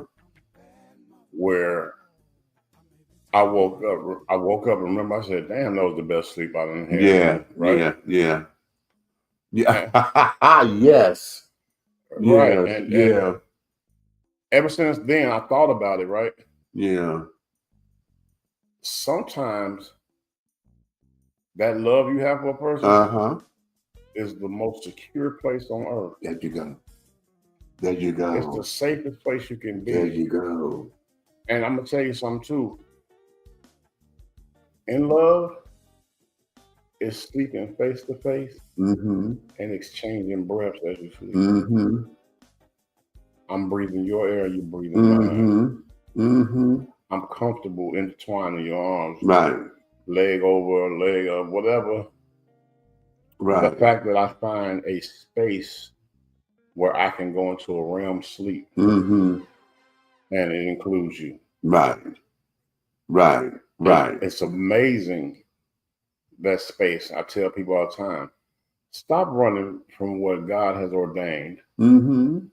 That's marriages. Mm-hmm. But the two shall become one. There's another word in the Bible for work. Mm-hmm. Put the work in. The honeymoon is the night of fairy tale and a union of time spent together. Mm-hmm. You can take it to whatever level you want to. Therefore, for the rest of your lives, you know how far you can go. If not further, try to top that night. Right. Right. But it's not a platform for what it's supposed to be the rest of your life. Right. You know, Right. and that's what people get twisted. And especially, I'm not trying to be on you sisters hard, but a lot of y'all get married for what you can get. Hey. You know what I'm saying? Like, or to do a life-changing situation. But you forget, a man can't get their time back. Right. A woman can't get their time back for you guys that do the same thing. Okay? And when you steal time from somebody, what if you steal time from somebody that has a mental issue that tries to take you out of here, not take you out of here? Mm-hmm. Remember I told you those are the parts of the story nobody ever talks about? Right. When Right. you find these guys or these women, the women that killed the man and threw him in a gutter somewhere, cut him up, or vice versa, the man that did it to the woman. Mm-hmm. And when they find the body and they find the man guilty, they get on them so hard, but nobody ever says, how did they get to that point? To that point. Right. Right. What got them there? Mm-hmm. You know what I'm saying? Mm-hmm. What pushed them to that person that's dead and gone did not just do nothing to get there. Exactly. Exactly. You know what I'm saying? And even if they didn't put their hands on nobody or whatever, it could be the manipulation that a mental health person can't handle. Exactly. Exactly. Because women are the teachers and the doggone architects of mental health manipulation. Mm. Because when they do it for mentally and non-physically and all that, they think they're not hurting you because you're a man. Because you're a man. Yeah. Not knowing they're destroying you. Exactly. But again, exactly. I know my worth.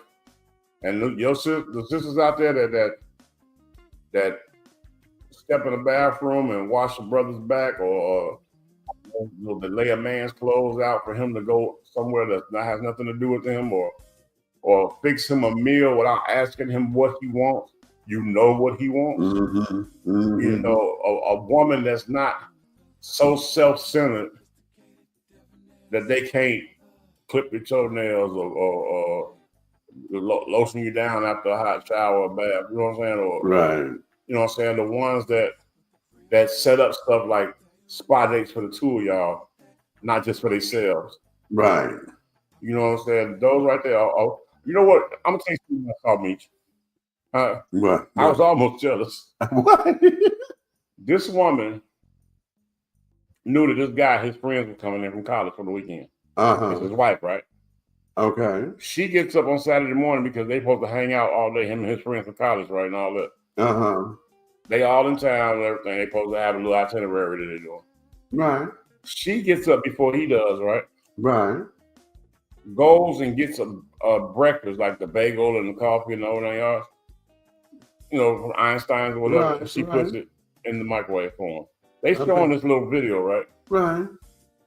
And I'm looking like, why is she up so early? So she did it. She gets back in the car, his car. She goes and get his car totally detailed. She's the first customer at the car wash. Detailed it out, cleaned it up all real good like he likes it, right? Goes and picks up his dry cleaning from there. He's still in the bed. Come back, pull in, bring his dry cleaning on, hang it up, take the plastic off of it because that's something he probably said he wanted to wear that day. Right. Okay. Now this time she goes downstairs, right? She's sitting at the desk. You know how husband and wife got the little business desk? She's transferring it. They're showing the screen. She's transferring $1,000 over from the personal account they got together. And boom, she put it over in his account for him to have the money on him. Okay. So he don't have to worry about it. Right. Right. And she locks everything back in. And boom, she goes back. He gets up. By the time he gets up, she hears him scurrying around. He comes downstairs. She done heated the coffee, the dog and bagel, boom, it's there. So he was like, and so the whole time, you know what he was saying? Right. Well, I'm gonna go get my truck washed, and then I gotta go pick up my cleaning. You know what I'm saying? It's right there. And I was sitting on the other side of the computer screen like this. Right. And do you know everything that they just showed was like a reality show? It was a day in the life of her reality of what she does. It was not scary. Wow. Okay. Okay. I was so pissed off. Okay. I know this exists in this world. Yeah. And you know, all I had to say was this: where in the hell do they grow those at? They here. We here. I'm just trying to say because everywhere I go, you need Roundup. What else? Not weed killer. You so damn. You. Lord, dude. That there. This is going to be ongoing until when we talk about, you know, being love and in love and carried all that. There is that. Now I'm going to get nasty because the third part of this question goes right there. How do you know when somebody got good P or good D? What's the barometer? What is the barometer that when we say, oh, you got some good, oh my God, this is good. What is that barometer for? And I know it's subjective. Don't listen. I'm not looking for like the answer or whatever because there is not no one particular answer. That this answer here is going to be very subjective. Okay. Okay. I'm gonna try to explain this without being disgusting. Okay. Then we're gonna take the discuss with the after show. You know. Okay, you know motors got you got they got pistons, right? Okay. So when your piston is going in and out of the cylinder, when you go into the cylinder, right? And the outside of the cylinder hugs it, and it stays with it as it comes out. The whole time it's hugging it like it don't want it to leave, and then it relaxes and allows the cylinder to piston right back in there, and it's at a continuous thing. It's as if it's chewing with no teeth. Gummit. It's like you look down. And it don't want to let you go. It's like, no, don't leave. You know. And that's like the best right there. That clamshell camel toe stuff where everything is tightened up like that one spin. That don't look right. You know what I'm saying? That look like Smokey the Bear's nose. But Smokey the Bear. Yeah, but what I'm telling you, what I'm saying right now, it's when, you know what, the best thing that ever came my way. I just think this struck me. Right? What? What? You know, I used to help my grandmother cook holidays, right? Uh-huh. And I used to stir the macaroni and cheese. Okay. And I used to always be like, I know it's getting there because of the sound it was making, right? Yeah. And I didn't know that sound was preparing me for what, so I can find out exactly where I need to be. You know what I'm saying? So when you're making mac and cheese in your bedroom, right? Then you know. But if you're in there scraping the doggone cake bucket, if that cake bowl is making that then that's not good. That's not good. Yes, because Wait. What you're saying is we're making macaroni and cheese and not cake in the pit. Exactly. It's the cheese.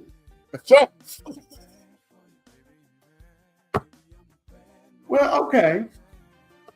So that's your barometer. Macaroni and cheese and not cake. Right. The cake bowl makes that. It makes this. But macaroni and cheese. Oh, goodness gracious me on mine. Well, okay. Whew. And then who doesn't like to Okay. dive right into a bowl of macaroni and cheese? Okay. Yeah. Well, my brother was allergic, so that is okay. He found another way. No, I'll eat his macaroni. Okay. He can tell him just, I'm gonna help him out.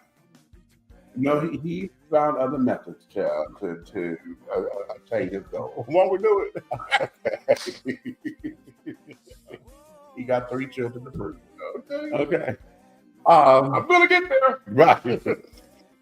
Now for me, okay. Good P and good D. Well, I think the barometer for me happens to be how well you respond to me. Okay? If you can let go of your inhibitions, Yes. and Hey. you talking from a woman's point of view, right? both. I'm saying, but a woman, if they could just let go. Yeah. You know, because when women thinking they mind still running when they sleep, right? Exactly. Let go. Yeah. And that's where it is. Because let me talk rainbow talk. That's what I'm gonna talk. Go. I gotta talk about it. Come Okay? on, let's go unicorn. So moment where I am Rainbow trap. where is he? Shout out to DJ Big Boy. Because he still get points for that. Damn, he still get points for that. Okay. If I'm going and I'm trying to say somebody got some good ass or some good pee, right? We all call it the same thing. What makes it good for me is the fact that number one, you do what you're supposed to do to keep it fresh and clean and this and that. Number two,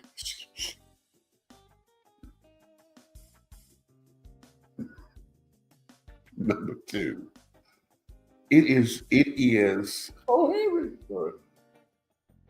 how well I don't know about your past. Okay. You don't want the body count? Listen, I can deal with it. Okay. I can deal with it, but I shouldn't know that without an explanation. You know what I'm saying? Does that make sense? No, it's not. Let me just talk because I'm trying to be cute, but I'm gonna just talk. Listen, if you tight and right, okay, and I got to work my way in, and I get to sit up there and let you have to define the circumference of me, and it's me sitting up there like playing memory foam mattress with you. That's lovely. Okay. and he covers his face. Look at this. He done covered. He done. You know what? You done take me way back to my job. And I'll talk about that in a minute. Okay. So if it's tight and right and carrying on, and I got to work my way in it and things, and then you work with me and carrying on. Okay. Yeah, like and we working it and we start to we going into it like we dancing, you know, and y'all know how skaters do when they back skating and carrying on and we swerve. Oh darling, He just upset the whole doggone skate world. Okay, Well, not the whole one because we got the. okay. So with that there is that. Okay, now that's what I'm looking when I'm defining what is my barometer for a good piece of pea or a good piece of egg. But at the end of the day, right? You know, Uh-huh. you know, because you don't use food because you got food allergies. You know, but you know what I'm saying? Everything goes back to my word of reciprocation. Right. Because, you know, I had a particular person, right? Right. Did this drop down thing. Yeah. You know, and I don't think they ride horses. They never rode a horse before. Well. But they need to. But what I'm saying is, they're not Hawaiian, but they need to be. They should. Not who the damn thing. It was like it was like Tiny Bubble, right? But the way they locked down, yeah, they got all the way down, right? And it wasn't the Afro beats like the. It was more like the. Oh, like the yeah. It was ceremonial, and it was continuous. Yeah, the washing machine. Yeah. And I did like this, and I looked. I said, "I'm too old, and I ever felt this before." No, washing machine, honey. Yes. And I didn't know nobody here could do that. Yes, honey, the washing machine swivel. I've heard of the people doing the canoe, right? You know what I'm saying, right? And the bunny hop, you know what I'm saying. And the doggone, LA Fitness squats. Right. You know what I'm saying? But the lock down and become like Lego. Yeah. And then swivel. Like you got bearings in there. Sit and spin. Y'all remember sit and spin the toy? That's where we learned that from. Okay. And the hula hoop. I was amazed. I was amazed because I saw the walls crumble and the ceiling started to doggone fold. You know what? And water got in my eyes. I thought it was raining. You so damn stupid. And no matter what I did, I couldn't finish because I wanted to continue for life. Right. Not for life. I never wanted it to stop. But then I looked up and I caught eyes. And when I caught eyes, what was that in? It was a destructive feeling. Oh. It was like London Bridge is falling down. Falling down. My big ass was like Humpty Dumpty off the wall. Listen to that cadence because you started. You see? No.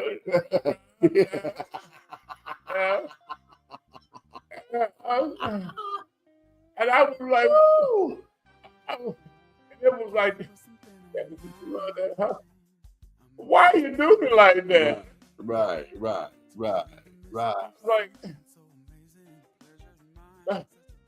you can have the bank card. See? Yeah, you can have all my money. I don't want no business, baby. Listen. I'll be there for you. I'm your special guy. Now for me, because I'm sorry, bring me back to the show. Yeah, come on. Because now I got to talk about good tea. Because in my world, see, as being a versatile person, how do people get to experience both? I know good tea and I know good tea. Okay. So with that, you know, in my days where I am bottoming, Bada bing. bada boom, right?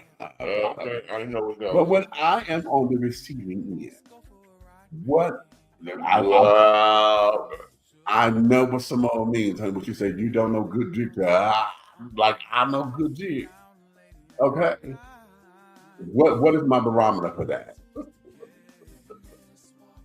My barometer is a guy who knows how to pay a fucking attention.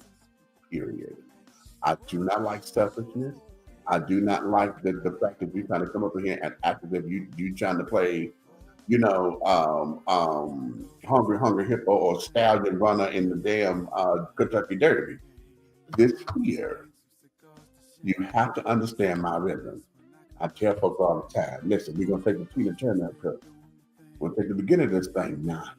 Rolling, rolling, Okay, but we're gonna take the finish. rolling, Nice and rough. Okay, what do I mean by that? You have to understand my rhythm. And when you get into it, and you know that you got a cute little stride, a cute little stroke game going on, you know how to sit down there and take your time when you need to. You know how to thrust when you need to, and you know how to understand where my body is going. That is good shit. You know, Boom. I'm gonna have to restructure my contract.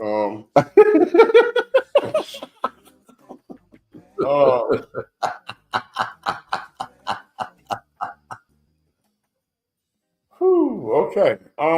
Well, listen, honey, Hey, don't do that's that. why y'all go first. That's what come I say. You better speak. Do that. Okay, Mr. Brother, call me crispy. What is your thoughts on this? What is your barometer on what? I don't know what your orientation is, honey. However you get down, what is your barometer when you think something is good? You get a good woman, a good man?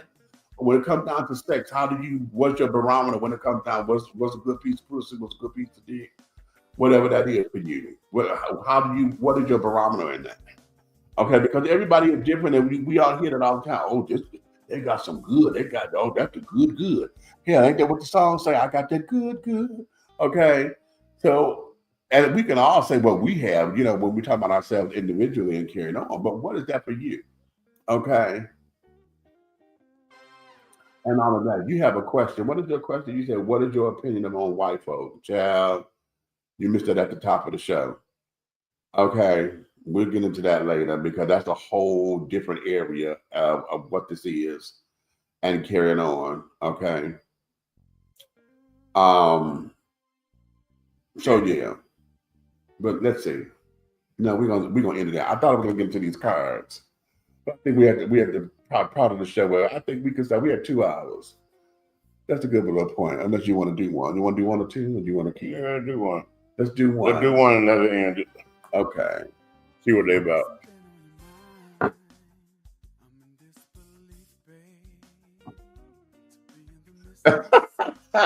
I'm not gonna do that to you.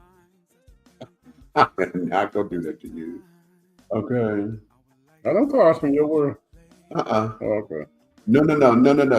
This is what's it? An ace metaphor. Oh, okay. All these, this is his stuff. Although I need to make some. No, you don't. Yes, we do. No, you don't. Oh God, yes.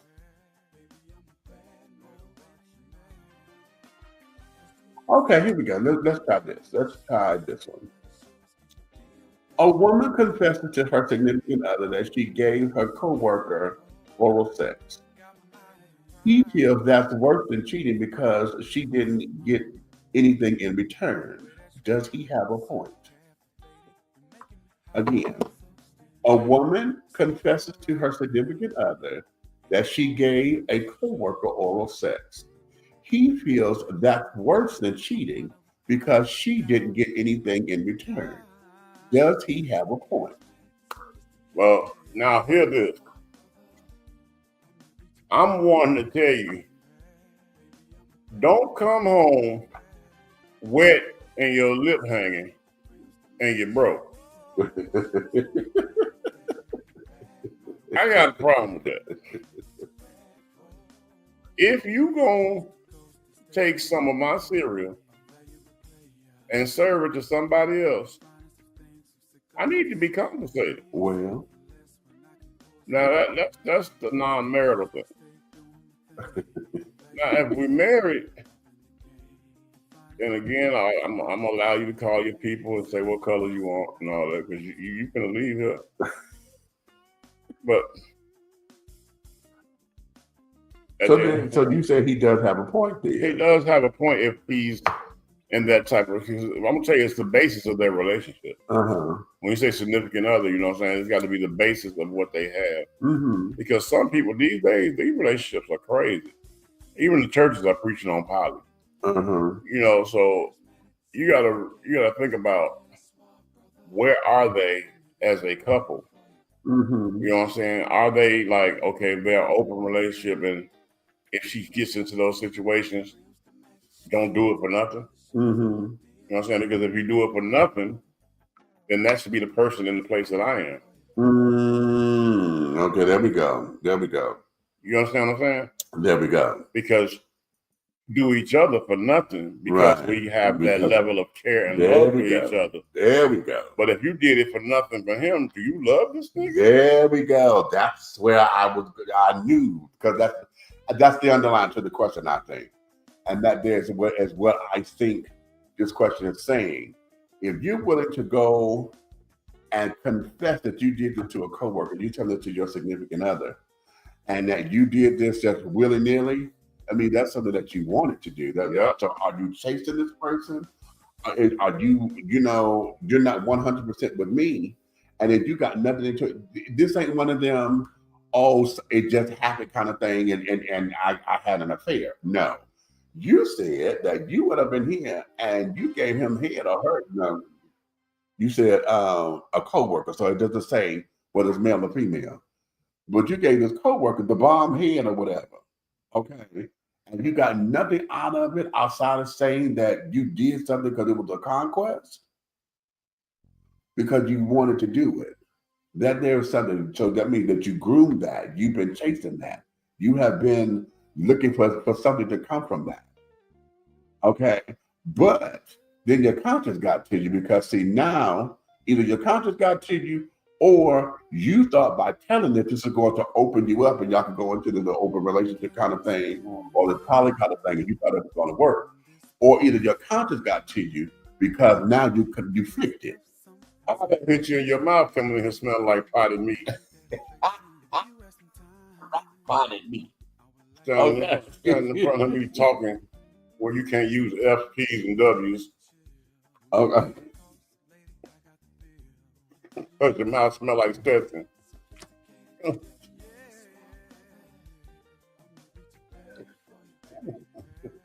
You.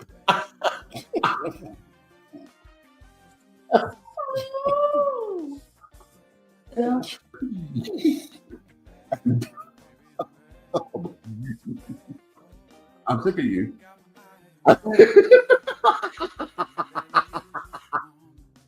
Okay. Give me the cards. You don't get to do that. What? You the kid that everybody used to want to fight. Give me the cards. You don't get to sit there and pick out the next card. Oh, you don't get to do that. Give me this. You never wanted to before. Wait a Poor minute. kid. No, take those two. This is the one I just Poor kid. Lord have Over mercy. there trying to control the birthday party. No, It's a light donkey. well, then pin the damn tail. Yeah. Really?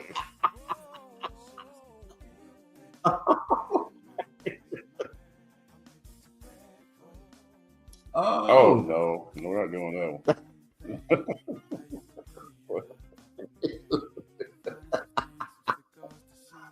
Okay. Hold on. Listen, coming soon, we're going to have our call-in number so that you guys can call in for us and carry on. Well, actually, yes, I gotta set it up. I know, but I forgot. I was trying to put it in on the website, and I forgot. I lost the paper. I wrote it down. But we do have a call-in number coming soon. So soon, you're able to call in and join us, okay? And all of those particular things. For those who are not going to be on the panel, You know, we're gonna have it to where we have some folks here on the panel, and the others can call in and join in on the fun. So that's coming soon. Okay. In the meantime and in between time, honey, make sure that you like, follow, and subscribe on all the platforms that we're on. We're on Facebook and we're on YouTube, and we are on LinkedIn. It's my LinkedIn page, Demetrius Taylor. Everything else, look for WTEA or Digital with Big Meats, or go to WAHR Radio, WTEA Radio, and like and subscribe. What you got? Are you ready? I'm ready. An engaged couple breaks up for 2 weeks, but quickly reconciles just before the wedding. The man finds out that he got another woman pregnant during the break. What happens next?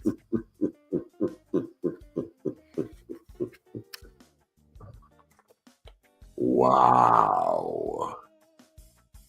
What happens next? Dear God. Well, that's a conversation that, you know what, in all reality, I'm going to tell you what's going to happen next. What's going to happen next is the fact that he's going to walk down the aisle, marry that girl, and not tell her nothing. Okay, until this heifer starts showing, and then it's going to become a thing. She's going to pop at the door. Okay, right. With a baby. Right. Wanting all of this, and sadly, that there is going to be the reality of it. Now, here's the thing. Now, what if she's one of them ride or dies, though? Listen, I'm not disputing that at all, because I think in a lot of cases, here's what this is. And you know who's really good for this? You know who's a really good example of this? Tamla and David Mann. Okay. They have, throughout their 20-some-odd plus year relationship and marriage, actually. David had a child before, while they were friends, before they even started dating or whatever. All right.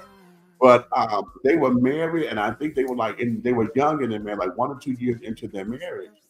And he got a letter from the court to say that he had another baby, this, that, and the other. And, that there, was a strain on their relationship, because, it became, oh my God, I didn't sign up for this, and, blah, blah, blah, blah, blah. All right.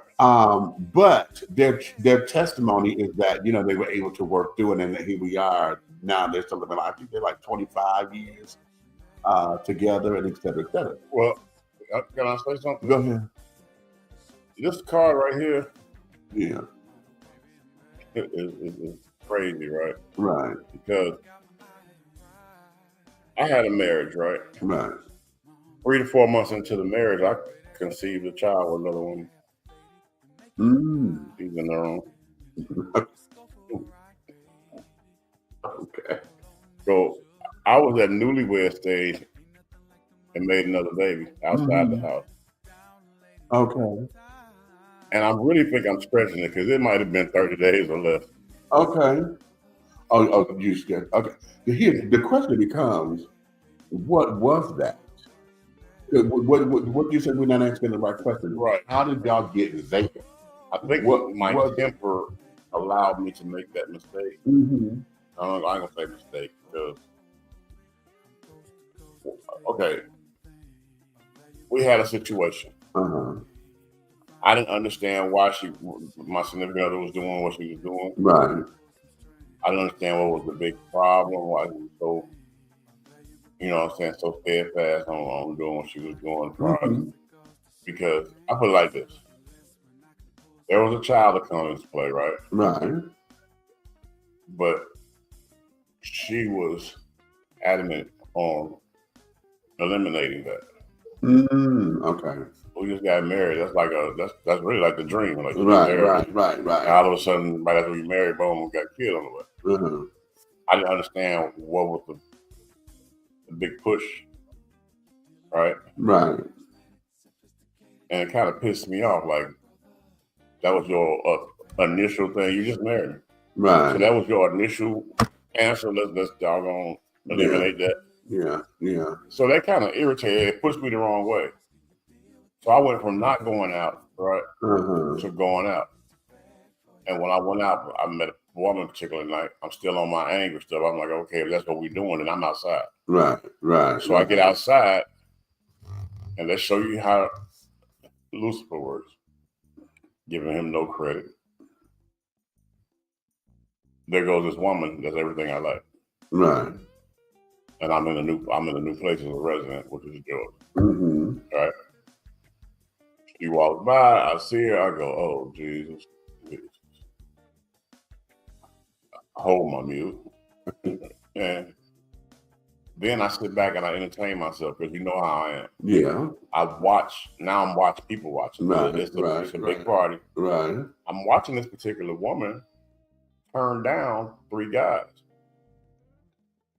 You know, each time somebody tried to approach, she was cracking their head wide open. They could, they shooting their best shot.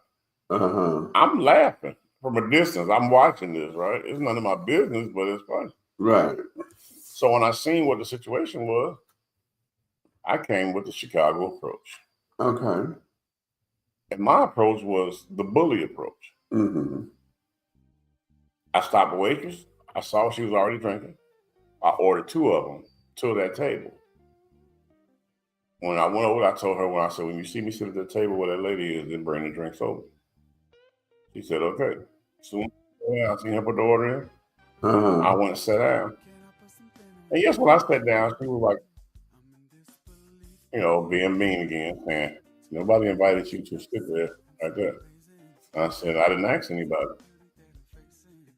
I said, but since you're speaking to me first, I might as well introduce myself. Mm-hmm. And when I did that, she was like, okay.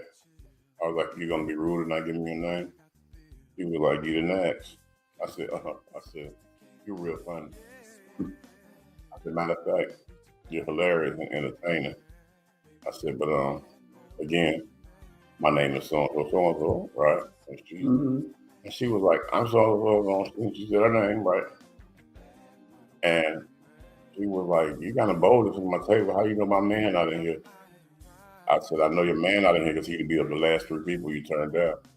Right. And when I said that, the waitress came and put the 2 drinks down. Uh-huh. And she was like, she said, it's for you, and blah, blah, blah. I said, yep. I said, we're good. She goes and walks off, right? And she looks. She said, who told you I wanted another drink? I said, you did, the glass thing. So she said, you got a smart mouth, right? Mm-hmm. I said, it comes along with the curriculum and the activities that I have to educate myself over the years to know that whatever energy somebody's putting out, if I go back to them or approach them, when I reciprocate the energy to them, they'll change the vibe and become one with the vibe that I'm delivering. Mm-hmm. And she was like, oh, it's that simple? I said, I've been sitting here 30 minutes now. Everybody else lasted 30 seconds. Right, right. And I said, and we already exchanged names and we already laughed at a few things that's the same and we started having a conversation. So at this point, we have met. Right. So we're past the first command. She was like, you must be whole class. Something. No, not at all. It's like we go to car lot to see something that you like, you buy it. Mm-hmm. Okay. I said, so right now, I'm checking the bells and whistles before I test drive. She said, well, how do you know we're going to test drive at this lot? I said, because you keep asking questions. Mm-hmm. Mm-hmm. So that means you want I said, you want me to be your customer. Like, you want me to, you know what I'm saying? She was like, oh, no, it ain't that. I'm just being nice. I said, you ain't been nice all night. And she started laughing. Now the doggone curve in the mouth has come. Right. And you laughing, and she was like, oh, simple. And next thing you know, we're talking about everything about how we grew up in the whole 9 yards. Right. We talked the last 3 hours of the party. Then again, walked to the truck. I ended up talking to her probably another 3 hours after the party was over. The parking lot is totally empty. The truck. Mm-hmm. My brother had fell asleep in my car. Mm-hmm. But the funny thing about it is he saw me standing there watching her. Mm-hmm. And he was in the party. He walked around and God rest his soul. My brother's not with us. But I mean, he said, you okay? I said, yeah. He did like this. He looked at me And then he kind of looked in the direction I was looking in. He said, "Oh, I see what's going on already." He knew me that well that he can look and know my type. He said, "Oh Lord, we're gonna get in trouble." Right. Because he thought he'd get beat up when I get beat up at home. So, long story short, I literally talked a mean woman that was out to not meet nobody, that was trying to avoid that. And I talked my way all the way up to a tongue battle good night. Okay. Or good morning. Right. All in that one session. All information exchanged. All because I had an attitude problem about what happened in my home. So I felt like, okay, well, that's what we're doing. If I don't give a F going on, then guess what? Let me show you what I can do. Right. So I ended up in that position because of that. Because 3 days later, she had her own place, her own job. So next thing you know, I've got every excuse in the world to go somewhere. And maybe, a weekend, 2 weeks in, things started happening repeatedly. And when you repeatedly walk down the hallway where the AC units are in a big building, like where you work, and you don't put a jacket on, you catch a cold. I call it cold. You be 21.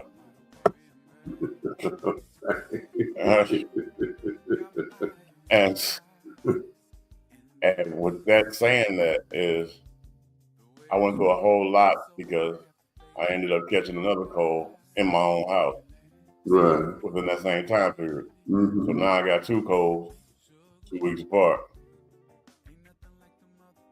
Now my thing was this: because you found out about the other one, now you definitely want to have this one. Why you didn't just have the first one, and we could have avoided this whole thing?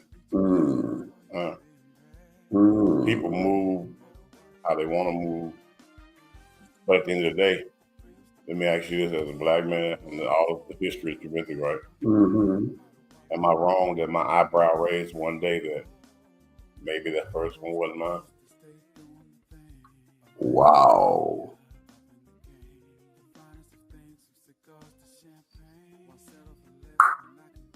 Damn. And it's been wonderful tonight, you all. What? Yeah, we're going to do that there, because that day I want y'all to ponder that. I want y'all to ponder that. Ponder that. Because see, with these particular cards, we face value of the cards or whatever, and it brings about discussion. When you peel back the onion, honey, and it starts to unravel, and you start to get a backstory or whatever, and you start to hear a possibility or whatever, then it becomes, damn, wait a minute, I didn't think about it like this. Because a lot of times we end up coming out from emotion, out from emotion, and we oftentimes we don't want to be rational about it. And then out of emotion, hurt is one emotion that will split, because hurt will attach itself to anger, attach itself to depression, it attaches itself to addiction, it attaches itself to, because what you just described, your anger, that was hurt.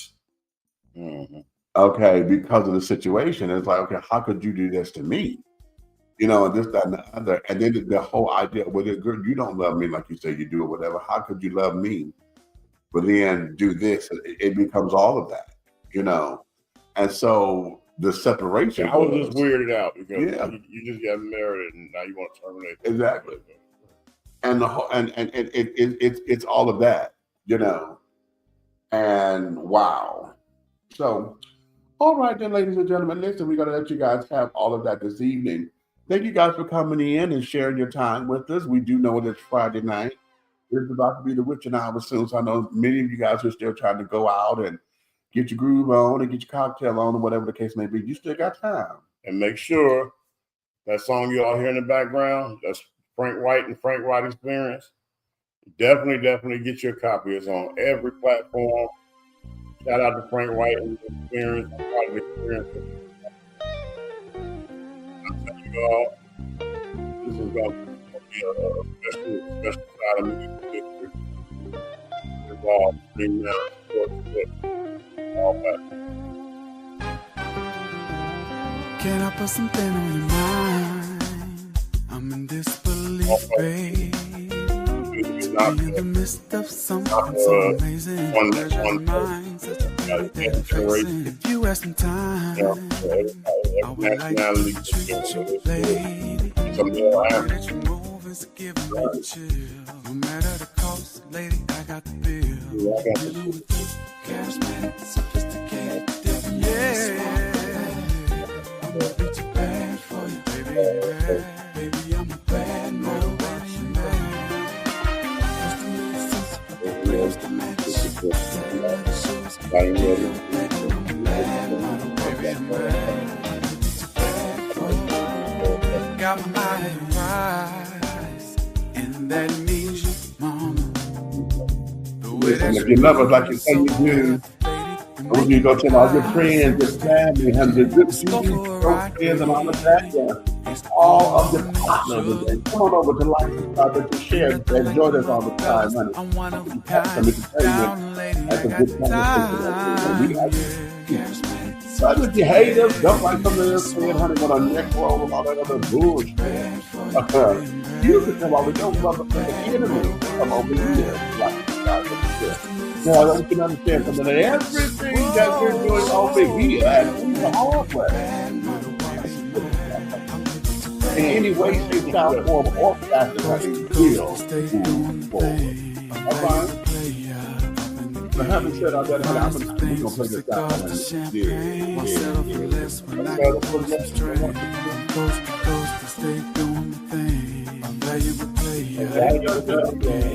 Finest of things, from cigars to champagne. I'll set up a list when I can pull some strings.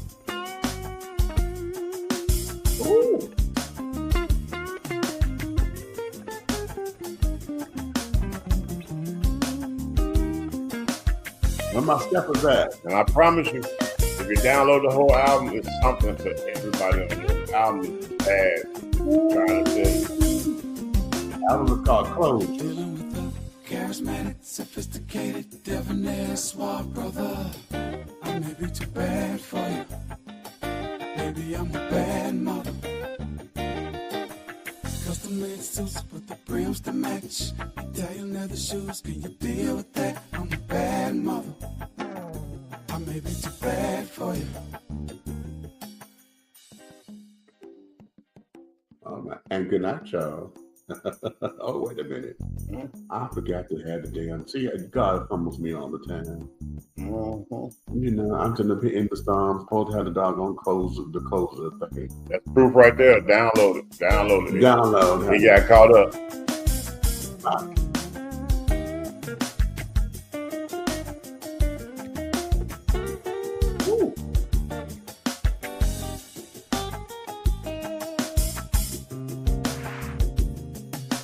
Highway, cleaning up the house. Totally relaxing, happy to work. God bless y'all. Have a great weekend and a great next week. See you Friday. See you later. Down.